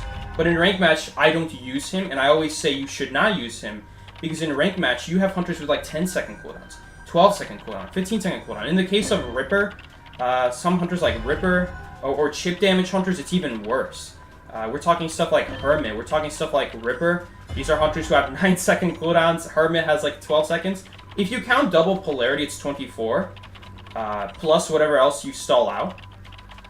But even when it's not chip hunters, their abilities don't take that long to come back. Some hunters have stacks of abilities, like Night Watch, Like, okay, what if it's Night Watch and you use your ability against Night Watch when he uses his wind on you? But then what are you going to do against his jumping over pallets abilities? Are you going to use a puppet on that too? It's insanely inefficient. And so it's just not that good when it comes to just typical rank hunters, because you guys already banned Gomen. You guys already banned Willowboo. It's just because of that. That's the whole reason why Puppeteer just doesn't have value. It's just because of that, really. If I'm sure if we could ban those hunters, maybe I should have body blocked there, but I thought he would follow me. I don't know why he's going out in the open.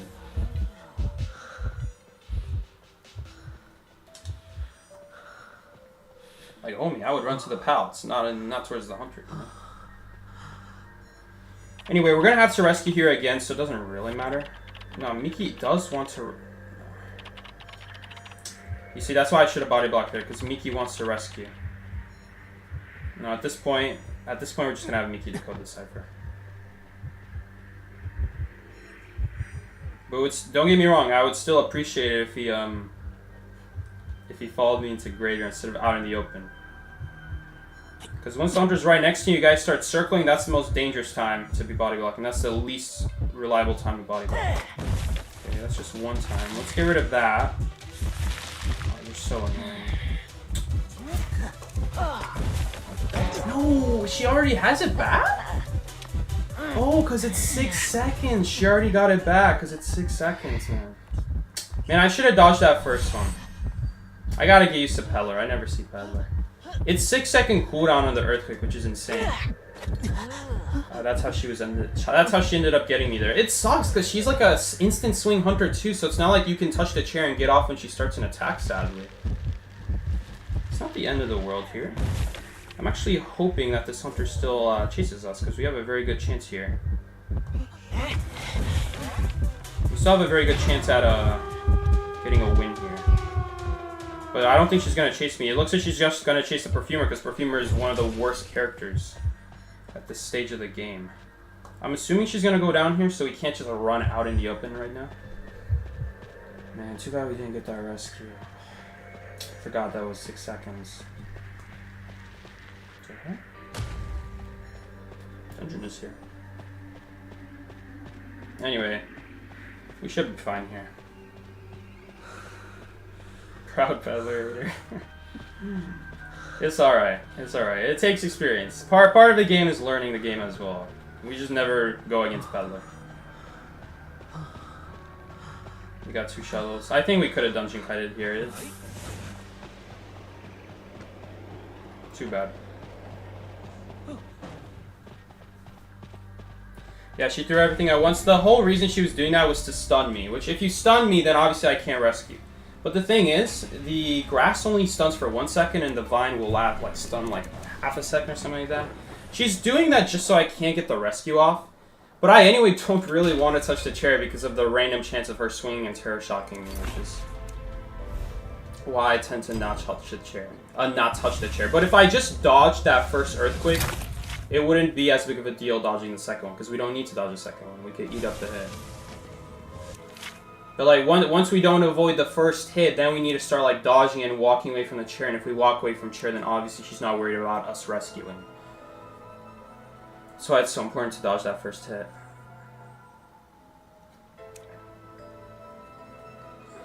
Too bad. Does getting chipped affect rescuing speed? No, it doesn't. It's the same. It's just for pallet vaults and interacting with pallet drops as well, and window vaults as well. It does not affect rescue speed. I'm pretty sure it says that in the game. Explosion forms a gravel zone for 10 seconds. It slows down interaction speeds and decoding speeds for 20 seconds. I mean, that's a good question. Is Survivor rescue speed slower by 20%? I don't think so. I would notice if it was 20%. So no, I'm gonna say no to that. Interaction speed refers to windows and pallet vaults usually in this game. It's not time about rescues. Rescues are like a completely different thing. Even though it is interacting, the game counts it as something entirely different. There are multiple hunters that affect interaction speed, like Naiad or Clerk. And you'll never notice that you rescue any slower against them. Like if they made me rescue slower, I would have noticed it by now, because they also affect by 20%. Cleric, I don't remember if it's 20%, but I think Knight is what? I think Knight is 15%. Knight is either 15 or 10%, some weird number. It's 10% reduction on vaulting, 20% on decoding. And Cleric, I believe, is the one that's 20%. Yeah, vaulting speed reduces by 20%. So usually interaction speed refers to dropping or vaulting stuff, not doing stuff like opening chest. I mean, maybe opening chest, but no, I don't think so. Really doubt it. But even if it did, in what world are you going to be inside an earthquake while opening a chest, you know?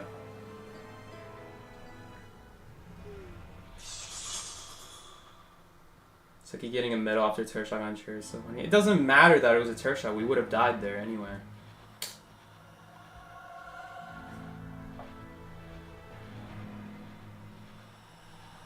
What's up, Mickey?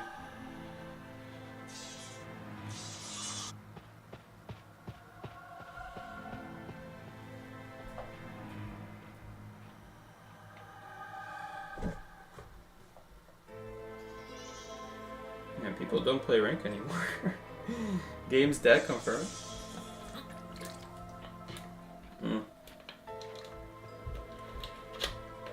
Too bad. We could have won that last game. As long as we just make that rescue. We wouldn't even have to really worry about the dungeon escaping.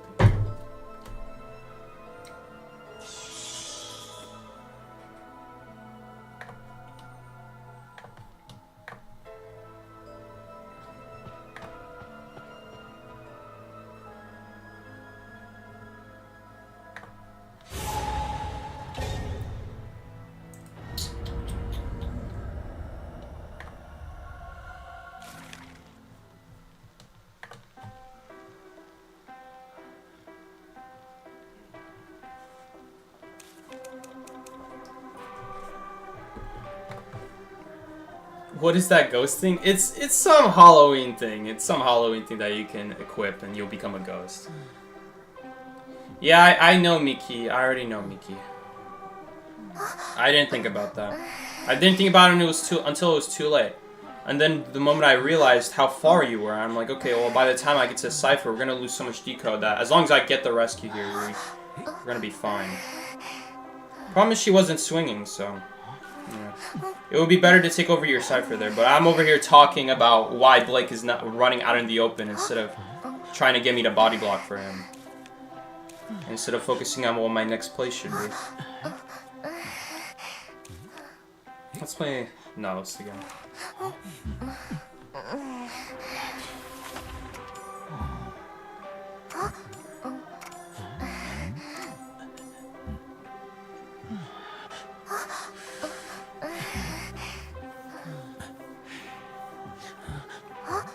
Bro, just said hi and read his other message. Well, when people say add Psyche, I assume they have yet to tell me what they want to say.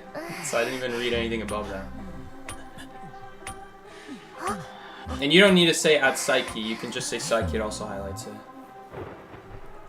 That's a Twitter thing, homie.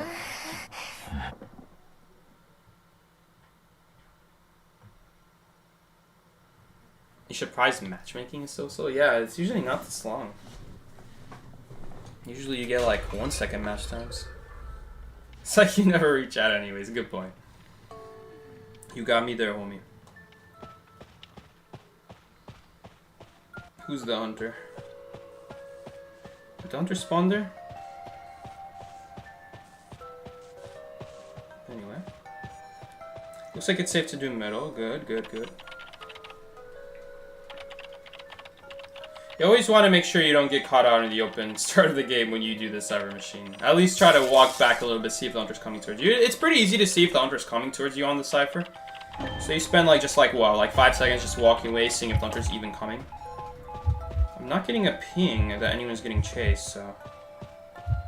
okay, yeah. It's a spider. I don't want to run too far away from her, because then we're not going to know where she is. It's a pretty big deal. Pretty big deal to know where your hunter opponent is. She's still not using any web here. Okay, there's her first web. Oh, we don't have broken windows. Oh, shoot.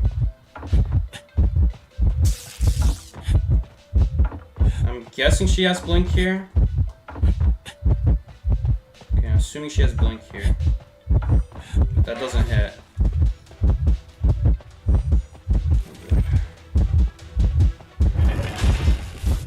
Ooh. No, no, that's not a hit. Ah, that's so annoying. We actually should have gotten that pallet stun there. I hate it, man. I hate it. Oh, she's not breaking this pallet? You should break that pallet. Oh, there we go. But we're not gonna be able to get out of here now. We're just stuck here. I think we're screwed here. I'm gonna mind game her on this next ball. She went around anyway. She's actually getting stuck on the walls, which is kind of helping her, funny enough. I'm behind the tree. Let me grab the web out the way so that Miki doesn't get, like... She can't use it to her advantage, basically. Okay, he uses a rocket. Not a big deal. Hopefully we just get the Cypher done, you know? As long as we get the Cyphers done, we should be okay. I think it was a good enough play. Wow, she's really slow. Did she still get hit right there? Anyway, too bad we didn't get that pallet stun. Spider is so obnoxious because she has the biggest body of all the hunters, but it's the hardest to tell if it's actually inside the pallet or not. That's really annoying. Again, I'm assuming middle has good progress. How many hits did she get? She got 1, 2, and it wasn't a terror shock, so it's not like she's anywhere close to full presence here. He dodges a spit. He could use the rocket here to just guarantee a rescue. Miki missed. Nice. Okay. Now he might get terror shocked. Okay, we'll be able to actually get some book here, maybe. Never mind, I walked into a tree. Ugh! I'm just gonna eat this web here, just so she doesn't have any.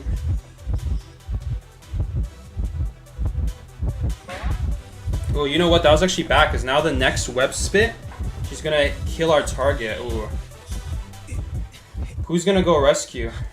Oh, I can't even message this person to watch out for full presence web spit. It's not a big deal because Perfumer can counter it. The only question is, does she know? I don't think she knows. I don't know. Hopefully she knows that the next web spit is going to be full presence, and so she can shoot her web 2 times. She missed anyway? Okay.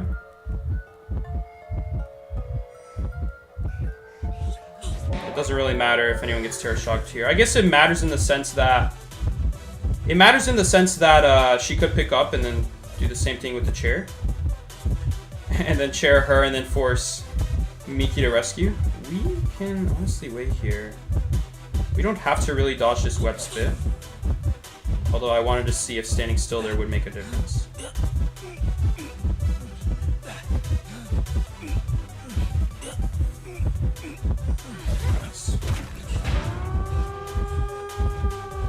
Preferably you want to keep her... Ooh, I shouldn't have dropped that.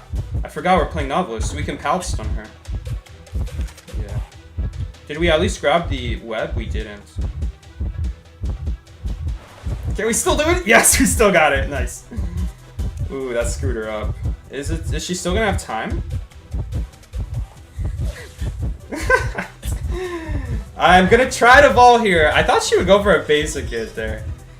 A little thing you can do against hunters is if they have an insanely fast recovery, like Spider with webs and detention, which gives you fast recovery, what you can do is you can purposely slow vault, and then while you're vaulting it, you're dead, but they still can't break it because you're still vaulting it. So I thought she would do that.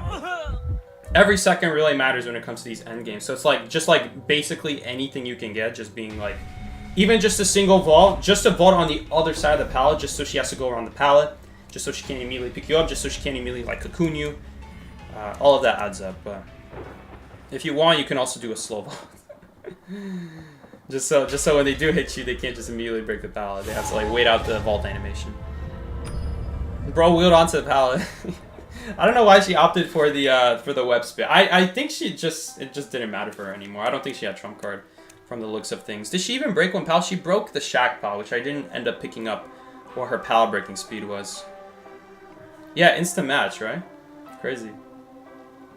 Man, that was gonna be such a good notebook stun too. You're gonna switch spots with her, throw her off with the web, get her away from her webs. And then she had a warp, and then the warp was actually really bad.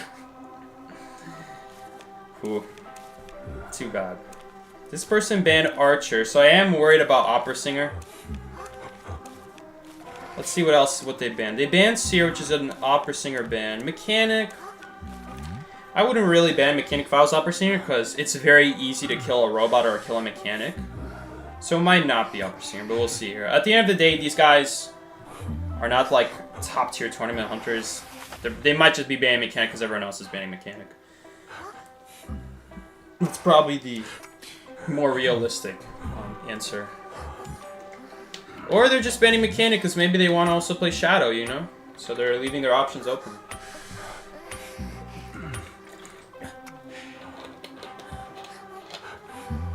Could be that too. Psyche was like, okay, Miki can rocket you. That's okay, you use it to keep yourself alive. That still wasted the Hunter's time having to go after you, having to place webs. That was good enough. Like, I already did a good kite. As long as our rescuer doesn't, you know, take a hit and now they can't rescue. That's the most important thing. Yeah, Meg ban. Too bad, I was definitely gonna play Meg this round. What a shame. Now we can't play Meg. Best decoder in NAU. Dude, what's the score at, by the way? Lantern, do you know what the score is? Or did you lose track? Alright, Hunter spawned by me, so I gotta be careful here. Hello, Hunter. Oh, God. Who is this? It's a Shadow. Called it. It's either Shadow or Opera Singer.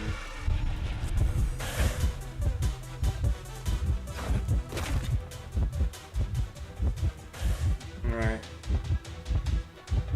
It doesn't look like she vaulted that window, so we should be good here. I'm actually gonna use this thing right here. She's breaking the pallet. Okay, the ghost is not near me because we lost our eyeball. Let's see here. I'm actually gonna look at her. Maybe this will throw her off with the ghost. Yes, it threw her off with the ghost, and then she actually used her main body. Ooh, that was good. When is Blink up? We have to make sure we get rid of our eyeball before Blink is up. Because we don't want to get blinked with 100.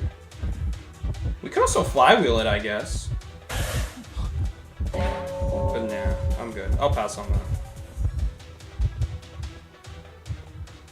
I won't do that. So she is following us. Okay. Hold up. Right now we got her in a really bad spot. Because right now, anytime she uses the ghost on us, we're just going to drop down. Nice. And just avoid it like that. No, someone dropped that pallet. It actually screwed me up. Them dropping that pallet actually screws up my whole play now. Yeah. I have a waste of a book now. That book is not useful. Because someone dropped that pallet. Oh, that was going to be the whole idea right there. That's too bad.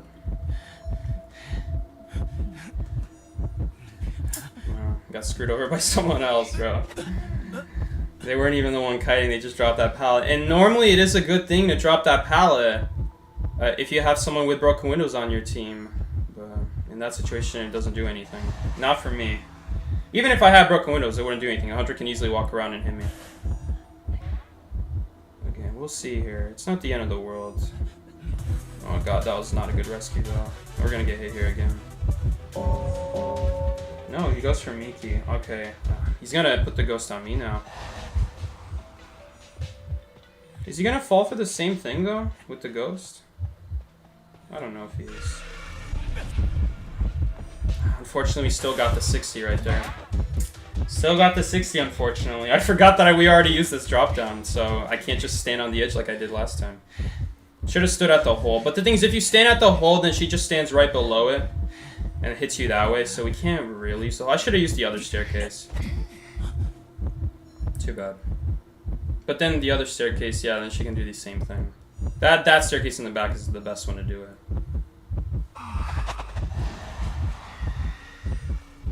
Still can't do the cipher. I don't know if there's any way for us to survive here.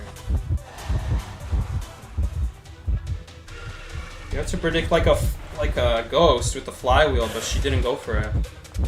It's just a complete guess with the flywheel at that point. The flywheel, again, we could use it on the 100, but That's the thing. That's the thing. On that first kite, it's really finicky because that big bow, that little small bow, it makes it really hard to land a good flywheel. But maybe we should have tried going for it. Too bad. If only I had played that a little bit differently, we could have probably avoided that that second gravestone on us. We could have avoided that second gravestone on us right there. Instead of going to that place, we could have gone to, like, I don't know, like right there. Like maybe like on the outside of Big Wheel, drop down, and Ashrakan would be completely useless again. Miki's for sure gonna get stunned here. Oh no, he's not, because the ghost is out of range. Cool.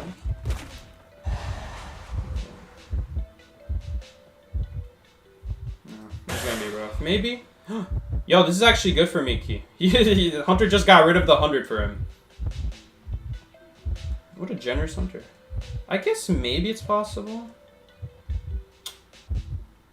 Man, Miki got 2 eyeballs, so it's not like he can run in a straight line. See, here's the thing. If you have borrowed time, which everyone should have borrowed time, you actually get 5% speed boost so that you can just walk in a straight line and just avoid getting 20 on the tombstone. But if you already have like any amount of eyeball on you, it won't work. Oh, too bad. If only I played that a little bit differently, we could have had that. Too bad. We even had like a chance there because the Hunter chose to blink Miki instead, which I think was a really big mistake. That he chose to blink Miki. We definitely could have rebounded there. Or if that pallet had just not been dropped, that's like another thing we could have done. And that would have forced the blink out. Like he either would blink me or he's getting stunned right there. But of course the pallet was dropped. It just had to be dropped. When are you playing with Seer again? I don't really play Seer because no one asks for owls. Seer is a very good character. It just, people don't remember to say follow me or help me. And so I'm not going to play Seer. Unless you're talking about Ellie. Are you talking about the YouTuber? Because of that, I just don't play Seer. Like, Seer is just a worse kiter than other kiters. He has way better support, but no one ever asks for owls. So it's just like, it's just me. A lot of games is just me like watching for like 10, 15 seconds, guessing when they're going to take a hit. And that wastes so much deco time. It's just not worth it at that point.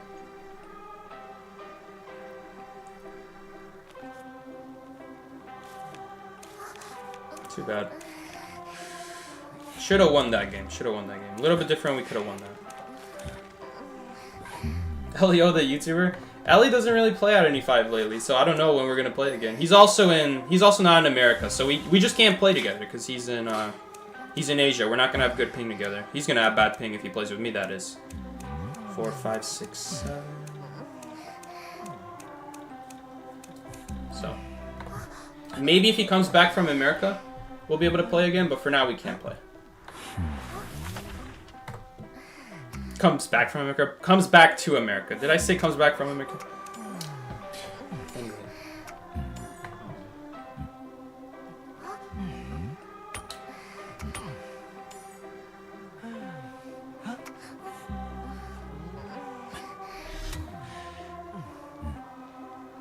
Novelist is joining the Thief Magician team, I see. Yeah, Novelist is one of those characters where I should be playing him. I should be playing him probably more than Magician, because I've already been playing Magician a long time.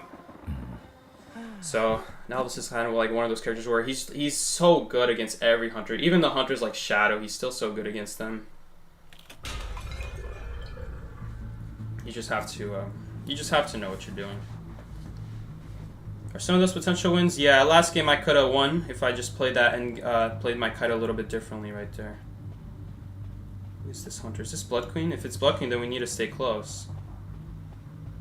I'm gonna stand right here. Okay, no one is coming. It's just Wu Chang. It's just Wu Chang, and watch us lose this game now. We're gonna lose this game to Wu Chang. Oh boy, looking like it's over. Where even was that hit? Okay. Fast pallet breaking.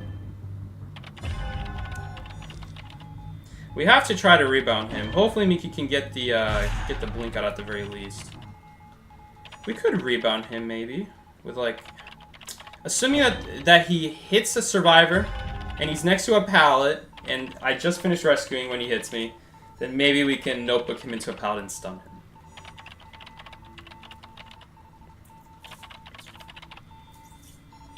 But I don't know. We're probably just going to have to pull the hunter away. We're probably going to have to run away from the hunter and then pull him that way, just away from the survivor.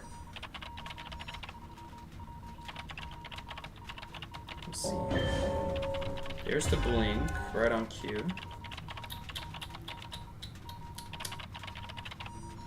Yeah, I just don't like Weeping Calm, man. I feel like he's got a meta ability when it comes to kiting. He's still got one more rocket, but again, he can kind of get bailed out that rocket. We need to use our notebook here to make sure he survives. Thing is, he's just gonna stop me from rescuing. Is the problem. Hopefully, he goes around. No, he's not going around. Okay. I have to flywheel here. If I don't flywheel here, we're not gonna make the rescue. We actually still might not make the rescue. Seriously? That counted as being inside? Please, before half. No, it wasn't before half. Oh, that really sucks. I don't know how that was still inside the bell. Unfortunately, all the grass, and there is like a height difference right there. There's a hill that makes it harder to tell if we're standing on the bell or not. I couldn't even like run out to see if I'm inside the bell or not. If you could, you can see where the bell is gonna land, and just like there's like half a second where you can walk out the bell and avoid the stun, and you can get the rescue that way. But because we were standing on a hill, it just so happened that that's like the exact.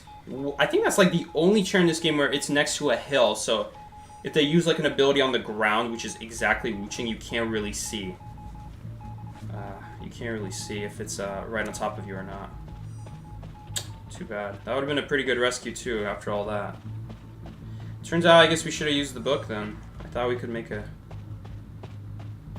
But then if we use the book, Mickey's just gonna die. Like, he might very well just get farmed.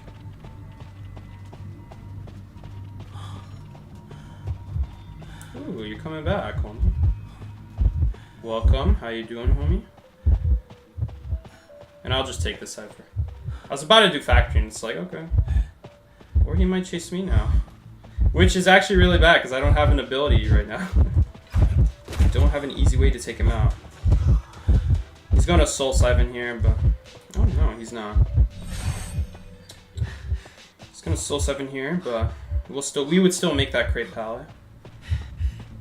The nice thing about Novice is you still get your ability back insanely quickly, which is really nice.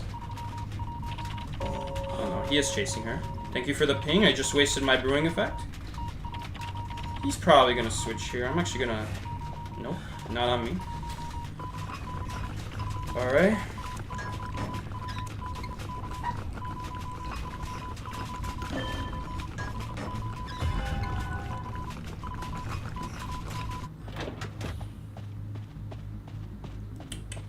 We're gonna take over this cipher now. We're basically on cipher cleanup duty right now. I'd love that book, but he can also come after me and take a hit on me. Oh man, that's a really big problem. I don't know if we can still win this game. If we can pop the cipher, okay, there's potential. We can pop the cipher, and then we can rescue, maybe. We have flywheel. Just need one good flywheel, we should be fine. Soul Siphon would be an issue, though, actually, honestly. Or this. This is also an issue, honestly. Okay. Very easy to avoid. Problem is, now we're gonna get Soul Siphon this way. That's tough, because if I go for it, we're going to get Soul Siphon, and then I wouldn't make the rescue either. It doesn't even matter, even though that was a really good read on him. That sucks. I mean, maybe we should have gone for it and just tried to fly with the Soul Siphon, but it's not reliable. It's so easy to just walk away from it. Maybe we should have tried going for it, but... Yeah, man, that's really rough. If he just didn't get excitement, basement, we would be in a much better spot. Hopefully he has like a painting here. No, he's gonna go down. Does he have a painting? He does. Does he or does he not? Where's the painting? Hold up. We can actually technically rescue him still.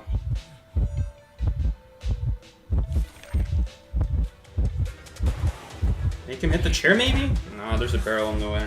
It's a good attempt. Old Novice is so bad. Yeah, Old Novice is so bad. He's a lot better nowadays, but man, that's really tough. Tough, man. Oh my god, this guy's toxic. Too bad, man. Maybe I should have gone for it.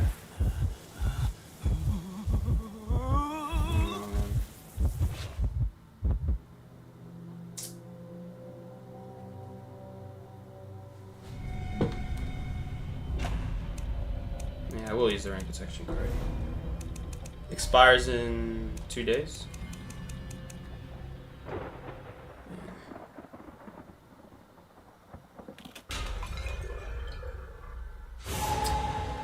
It's hard to say. Does he already know? He already knows we have flywheel. He would probably predict it in... That's why I didn't want to go for it. Because we still have time on the chair. I'm thinking, okay, if we just don't take a hit, but we still ended up taking that hit. If we don't take a hit, we can farm the book a little bit, you know. I just wasn't expecting to get hit there after that. I just walked to the pal too late.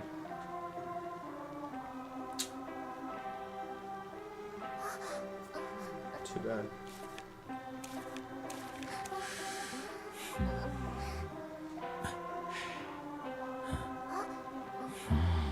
At that point, once you take the hit, you may as well go for it. I just didn't think we would take the hit.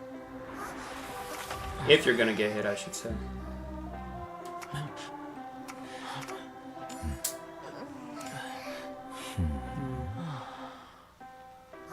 Because this is what's gonna happen. This is what's gonna happen if we go for it. He's still gonna be at the edge of the staircase. We're gonna use our flywheel to avoid the hit on the stairs. And then he's gonna soul siphon us. We're not gonna make the rescue then. If we go for it blindly, we wouldn't make the rescue.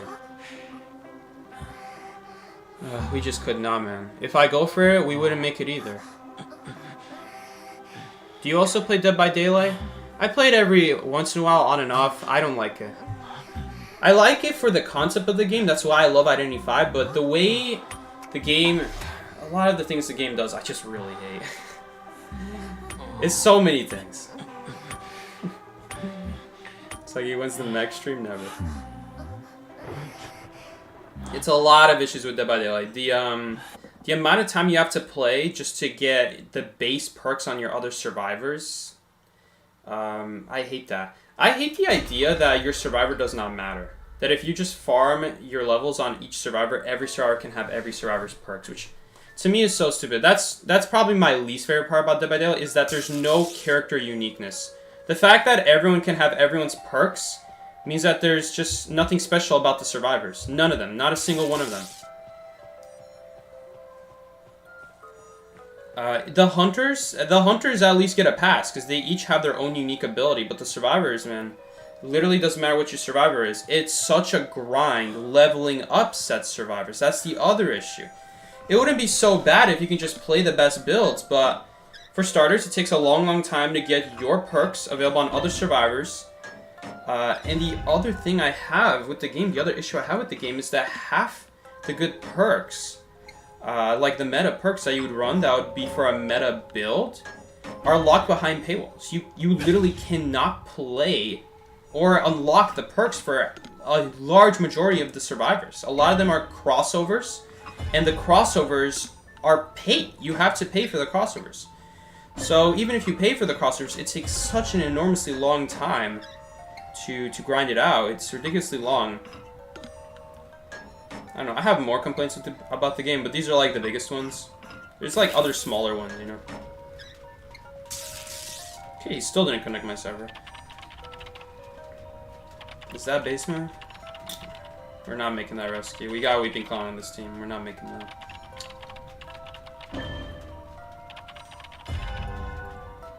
There is one more thing I really hate about Dead by Daylight. So that's like the economy side of it, but that's not really a gameplay part. I still have an issue with the gameplay though, and it has nothing to do with balance. It has really nothing to do with balance. I hear a lot of players complain about, oh, the balance of Dead by Daylight is so bad. The devs do such a bad job, and you'd be hearing this from like Dead by Daylight YouTubers, and it's like, as a player who's playing this game on and off, I have no issues with the balance. Yes, there are broken builds, and there's gonna be broken stuff as in every video game. All right, but that's not the issue. The issue, one of the biggest issues with the game is just the huge RNG portion of the game. Like, I'm surprised that of all the things being talked about in the game, like, there's no one talking really much about the economy. There's no one really talking about how badly explained the perks are. So you'll try to read the perks, you'll try to read the hunter abilities, and guys, I kid you not, it hides stuff from you. It literally doesn't say. I really got stuck on a snowman, bro. like, for example, Xenomorph, it says nowhere in the ability. There's nowhere where it says in the ability. I swear, that was gonna hit me again. It says nowhere in the ability. This is kind of awkward. Okay, good move from him. I'm still gonna leave this pallet up. It just sucks, man, because this guy has full presence. So he just literally farms like polarities like crazy. There's very little we can do.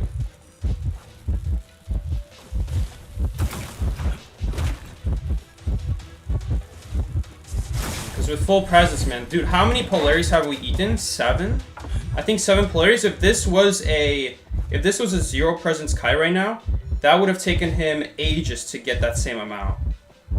Because he only has literally 1. That's literally all he gets. He gets 1. There we go. Predicted him. Read him like a book. No, he's actually going to put me in the red, though. Oh, I didn't think about that. That was my bad. I'll admit that was my bad. Oh, that's the thing about Herman, is that Herman is so easy to kite early game. It's just like, bro. It's just with full presence, he's actually brain dead. It's actually so stupid. You have like 4 polarities. It's so easy to hit them. That guy missed a couple too. We have flywheel for one of them. Oh, man, that's so stupid. Again, if we just had a good first kite, if our first kiter knew what they were doing, that would be completely fine. It's just like... Bruh. Plus, she's playing Perfumer, who is a really bad survivor in today's meta. Do you think Irony 5 is balanced? If you ban Goman and Shadow and Hullabaloo, yes, it's balanced. If you ban those 3 hunters. I still think that Opera Singer is not balanced, but honestly, it's way better than what it used to be. And don't get me wrong, she is not balanced. But to say that the game is not balanced, that would be a lie. Oops, I thought that power was dropped, my bad. To say that the game is not balanced, no, that's not true. I think the game is really well balanced. I really like the state of the game. I think it's good. It's literally just Opera Singer. Shadow and Goman as well. And Hullabaloo, yeah, like, don't get me wrong, I got issues with them too, but bro, if I'm like just being like straight up, that is really good. As long as you ban them, you're fine. We're gonna die here.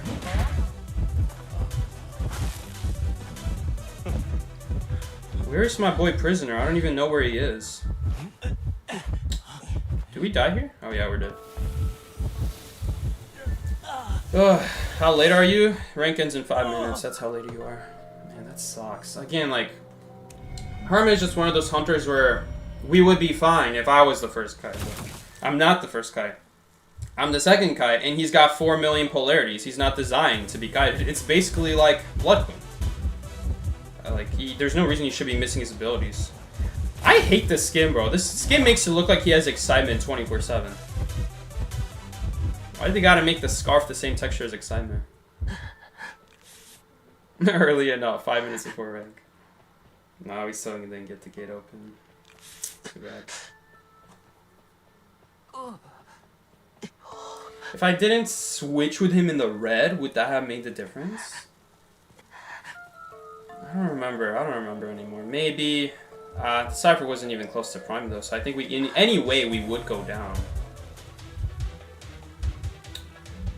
Hard to say. Probably not is the answer, but you never know.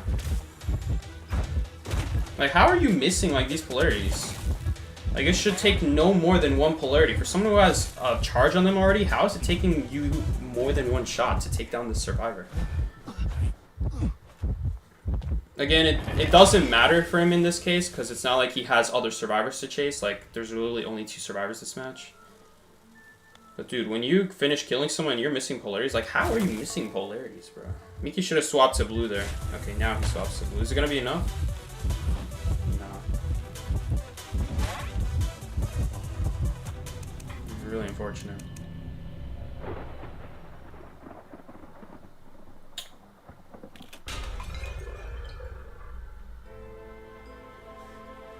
Let me guess, we got... No, actually didn't get plus points for that. Still got a pretty good deduction, though. Oh, man. It's so annoying.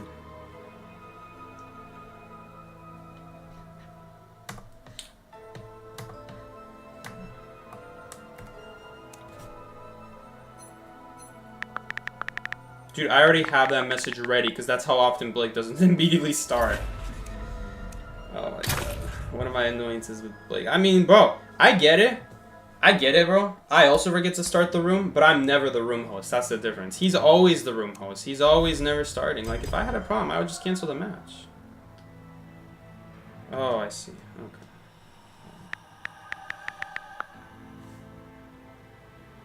Okay, that's kind of a lie, because you had time to type this, but I digress.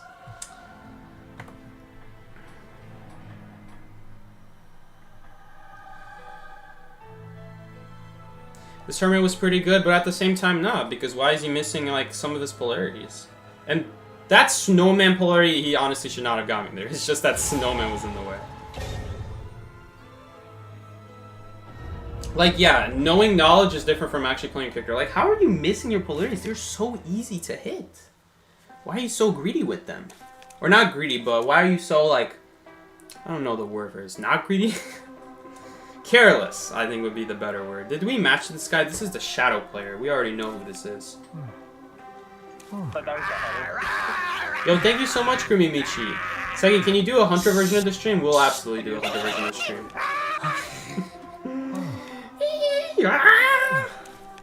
I'm never gonna get old, man. We're at church. So we could go... Puppeteer here. We could also go Magician. 9 times out of 10, this is probably just that Shadow player that we had a couple games ago. Because this is a very unique set of bands. Mechanic, Seer, Archer band. Most likely gonna be Shadow. But, I mean, they also do play Opera Singer. They could play Opera Singer. But I'm gonna place my bet, say it's gonna be the... Even if it's not Shadow, I'm pretty certain this is the same hunter player. It might be Opera Singer, though. Which, again, I don't think Opera Singer is very balanced, but... Because you can't play a lot of the survivors, and if you do choose to play something like Mind's Eye and have some fun, and you go against Opera Singer, you basically have to hit every single pallet stone, which is just insane. And even if you hit a pallet stone, they catch up so insanely fast, like... I wish they would do something different in Opera Singer, like give her maybe 100% movement speed bonus every time she goes into Shadow, but she can only use it like 3 times. And maybe when she has full presence, maybe 4 times, alright? Or change the numbers up, maybe 2 times early game. Yep, it is Opera Singer. We definitely want to get out of this area. We don't want to be next to those tall walls right there, because those walls right there, she has a much easier time dashing around in that area. Yeah, 9 times out of 10 is going to be the Shadow player from earlier. Let's see. Okay, no. Not off to a good start.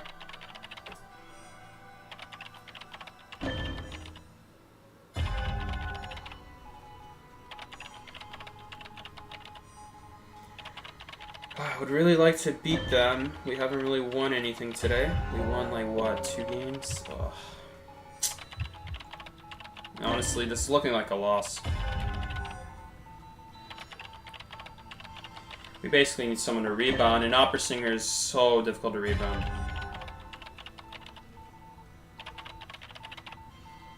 At least we don't have Perfumer anymore. I appreciate that. That'll be a little bit better for us later down this game. Whether that be endgame or, like, has to take the kite in the middle. So many Hunters just do so good against Perfumer. She's not really a viable survivor nowadays. If you play her, it's more like a challenge character at this point. Or like you're playing her because it's like Chinatown, and then Perfume is still really good. Or like Hospital. Anything with a drop down is still really good. Damn.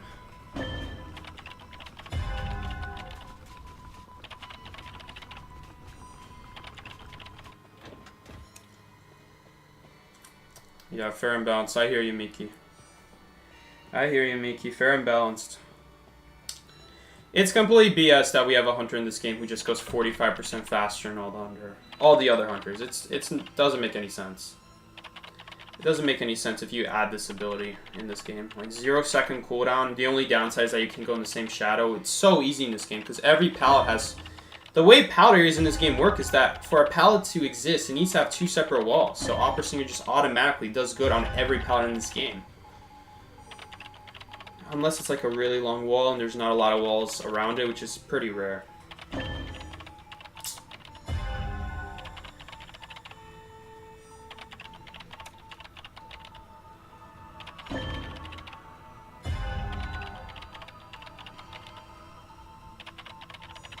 Does Opera take skill? She does take skill. Just like all hunters, they all take skill. Really nice flywheel there. But I don't know why she didn't stay at the pallet, because you're just going to get hit. That was a good flywheel, but followed by a bad move after that. It would have been good, but that was not a good decision after that flywheel. Also, why did she go around that wall? Why didn't she go this way? I mean, maybe she would have reached it if she just went that way. Then it would have been fine flywheel. I'm not sure if she would still make it against Opera, but it would be better. Opera takes skill and good ping. For all practical purposes, we're going to assume that all hunters have good ping, because this game's insanely hard to do everything yourself when you have bad ping. So I'm not going to really include the good ping explanation.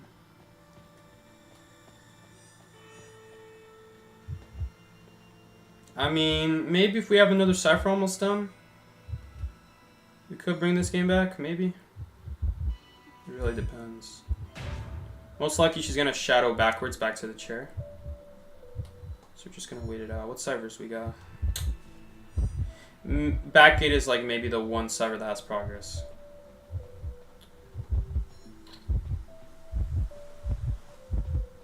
But we'll see. No Terror Shock BS, please, man. Okay, she actually just swings right there randomly.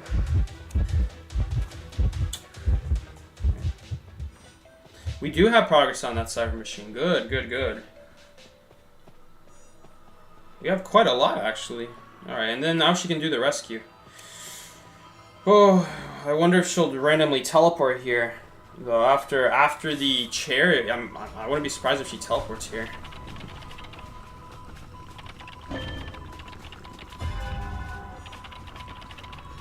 What do we have here? We have that, we have that.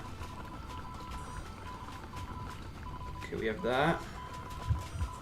Ooh, that's annoying. I'm just gonna pop now. She's probably gonna shadow back. Maybe that was too early. Was that too early? That might have been too early. Oh, that was too early. I should have waited a little bit more. Oh, I'm sorry. I forgot about that. Oh, shoot, I might have screwed this up. I didn't need a pop so early. I could have waited a little bit longer there.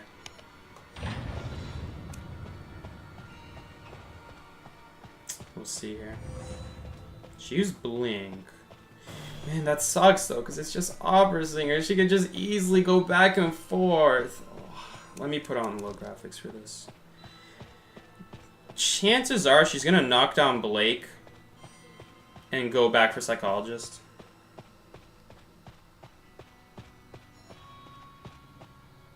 Let's see. Okay, there's Blake. Gonna not get tinnitus. Okay, now that she's leaving, we're gonna go pick her up. She could shadow backwards here. I don't think we can afford to wait though. If we wait, we're gonna be screwed. Because we also need time to get to the gate. This is Opera Singer we're talking about. I don't know, man. I don't know. I mean, Psychologist isn't going down quickly, so that's good. Dungeon is here. Okay. Watch out for Teleport. Teleport's not going to be up in time. Teleport will be up when the tension ends. That much is for sure. Hopefully we can still... Whoa, maybe we can even win here. I mean, she's still... Imagine. Oh, what happened to Blake? Oh, alright, there's Blake. Cool. Ooh, that was a really bad pop on my end, but thankfully we're still able to tie that. Yeah, that's so annoying. It is not the same hunter. Alright, so we just so happen to have 2 hunters who banned the exact same things, but they were not the same hunter. I don't see that ban all the time. That's a fine tie. You're good, Mickey. You're good. It is what it is. Opera Singer is pretty BS. I do agree with you. I think it's really hard to do a winning cut against this hunter. It reminds me a lot of Dream Witch. Back then, Dream Witch was that kind of hunter where she basically guaranteed gets a tie because she just spams traits, and so after that, it's just like a desperate fight to not lose the match every single time. Oh, we won? Yo, we won. She left her target. Why did she not pick her up? We won. Let's go. Honestly, I don't care, man. She played Opera Singer. Let's go back and see what happened. Alright, I'm gonna see what happened. We won? How did we win? We won somehow. Honestly, Opera Singer, she can't have both the ability to go backwards, teleporting, and have insane speed. You can't have that in a hunter. If it would be more balanced if it is what I said before. Like, if you put a limit, if you put a cap on how many dashes she can do. That would be fine. Like, think about it like Anne. Imagine if Anne could just keep jumping as long as there's a cap. Like, no matter how much you nerf the jump distance, it's just not going to be balanced, because she can just keep doing it. It's just faster than any other hunter. Oh, what was I doing again? Yeah, let's do that. She didn't know? How would she not know? She didn't know Dungeon was there? Bro, I don't care. We're taking this one.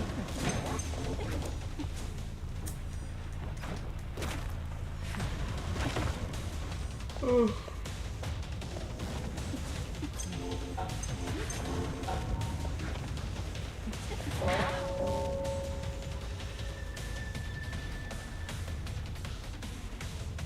Damn, bro.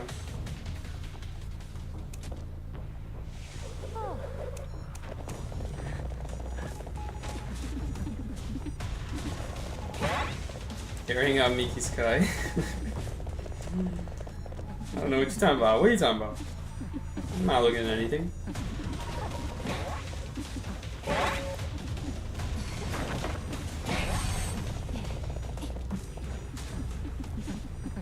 Watch how bad this pop is gonna be. Watch this. Oh no, this is me resting.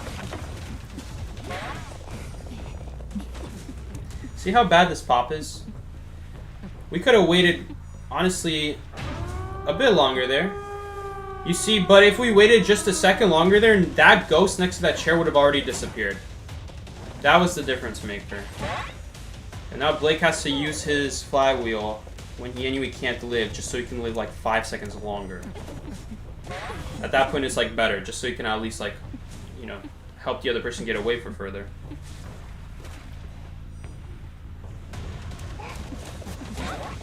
Let's see what happens here. What did the hunter end up doing here? I mean, she got the knockdown. I don't really understand what's going on here.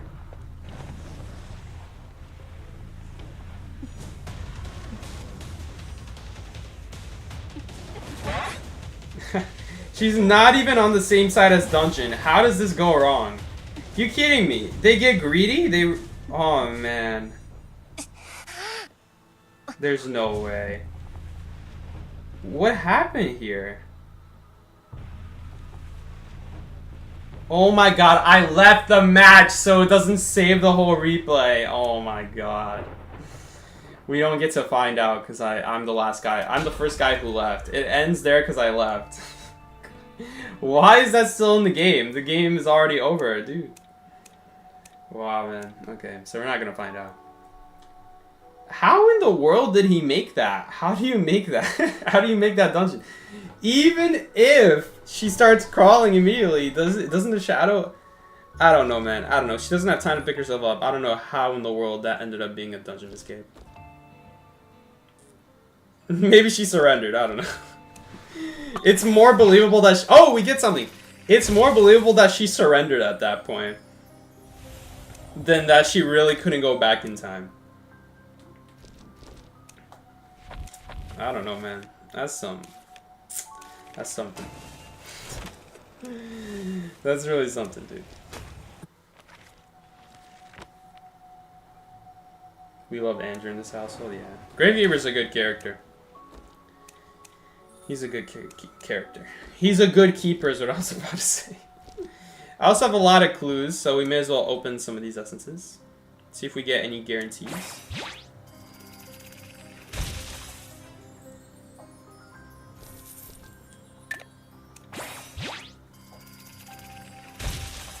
You were gonna cry if I was gonna get S tier, but that would be so sad. I would be crying too. I would not walk. If that's what my S tier luck gets used on, I'm pissed. I'm walking away. It's like you're gonna play IDV Fortnite mode? Not today. I'm not feeling like it. I've heard about it, but not gonna play it today.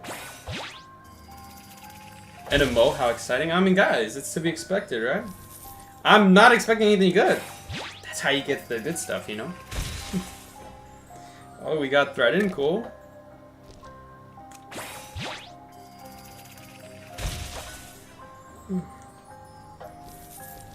Man, I played not so good today. A little bit better, and could have saved a couple matches there. That Archer game, I'm not gonna lie, we could do something there. I just chose not to.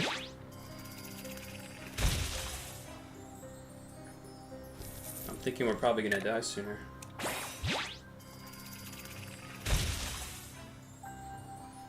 We got Green Jade, Cracked Deep Skin, let's go.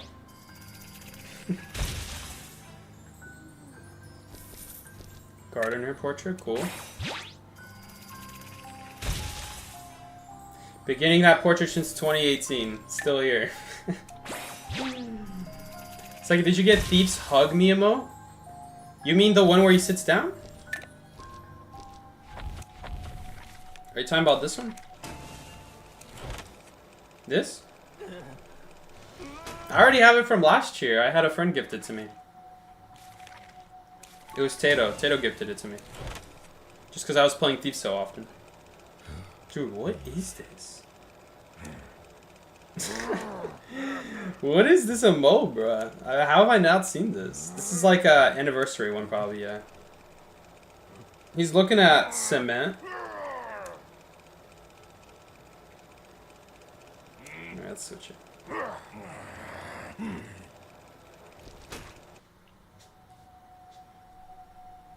Have I had that emo forever? No. I just had it since Tato donated it. Tato gave it to me a couple... I think it was a year ago now. A year ago, maybe 2? I don't know. Have I really been playing Thief that long? Oh, thank you. I appreciate it. A local... Yes, just overwrite it.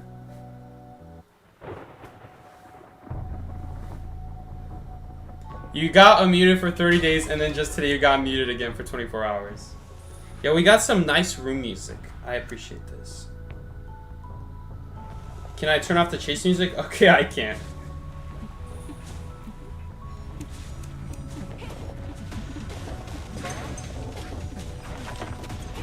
You can do that? Apparently you can do that. I never remember about it. Every single time someone does it, I'm like, oh yeah, you can do that.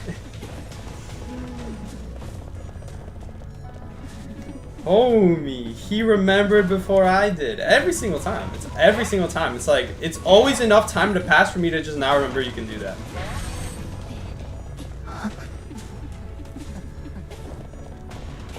Why is the room music still here? I don't know. I'm enjoying it. Yeah, look at that terrible pop. I don't care, I'll say it again. Terrible pop.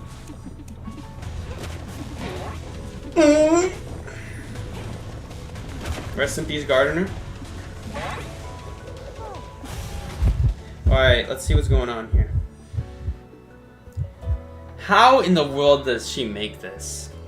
There's a shadow right there, by the way. There's shadows right here. How deep is she going? What?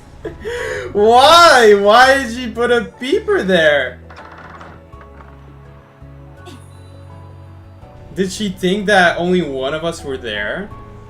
Dude, that's crazy. Why? Why? Why? I don't get it. She could already see the gate is open. If I'm there... I don't get it. I don't get it. If I'm there, then Garner's also definitely there. I don't get this at all.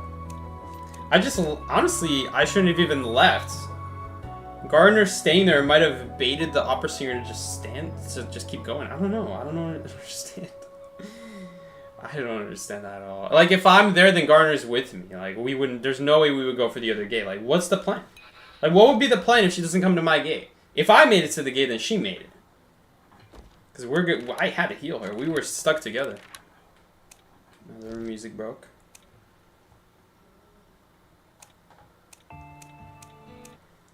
Holy crap, bro. That was a crazy game. At least we get our well-deserved win. Not really deserved, but I'll still take it. Alright, guys. Did I get +1 defeat bonus? Yes, losing streak ended. There we go. We lost because somebody threw detention and then, bro. Okay, different game. Alright, guys. That's going to be all for today. If you enjoyed the stream, be sure to like it up. Subscribe if you're new around here. Be sure to check out my new video coming very soon, guys. In like 30 minutes, maybe? I don't know. I still have to do the thumbnail, but stay tuned, guys. I got a video coming for you. I think it's a pretty funny one. I will see you guys later. Take care. This has been Psyche. Peace out, guys. Bye-bye.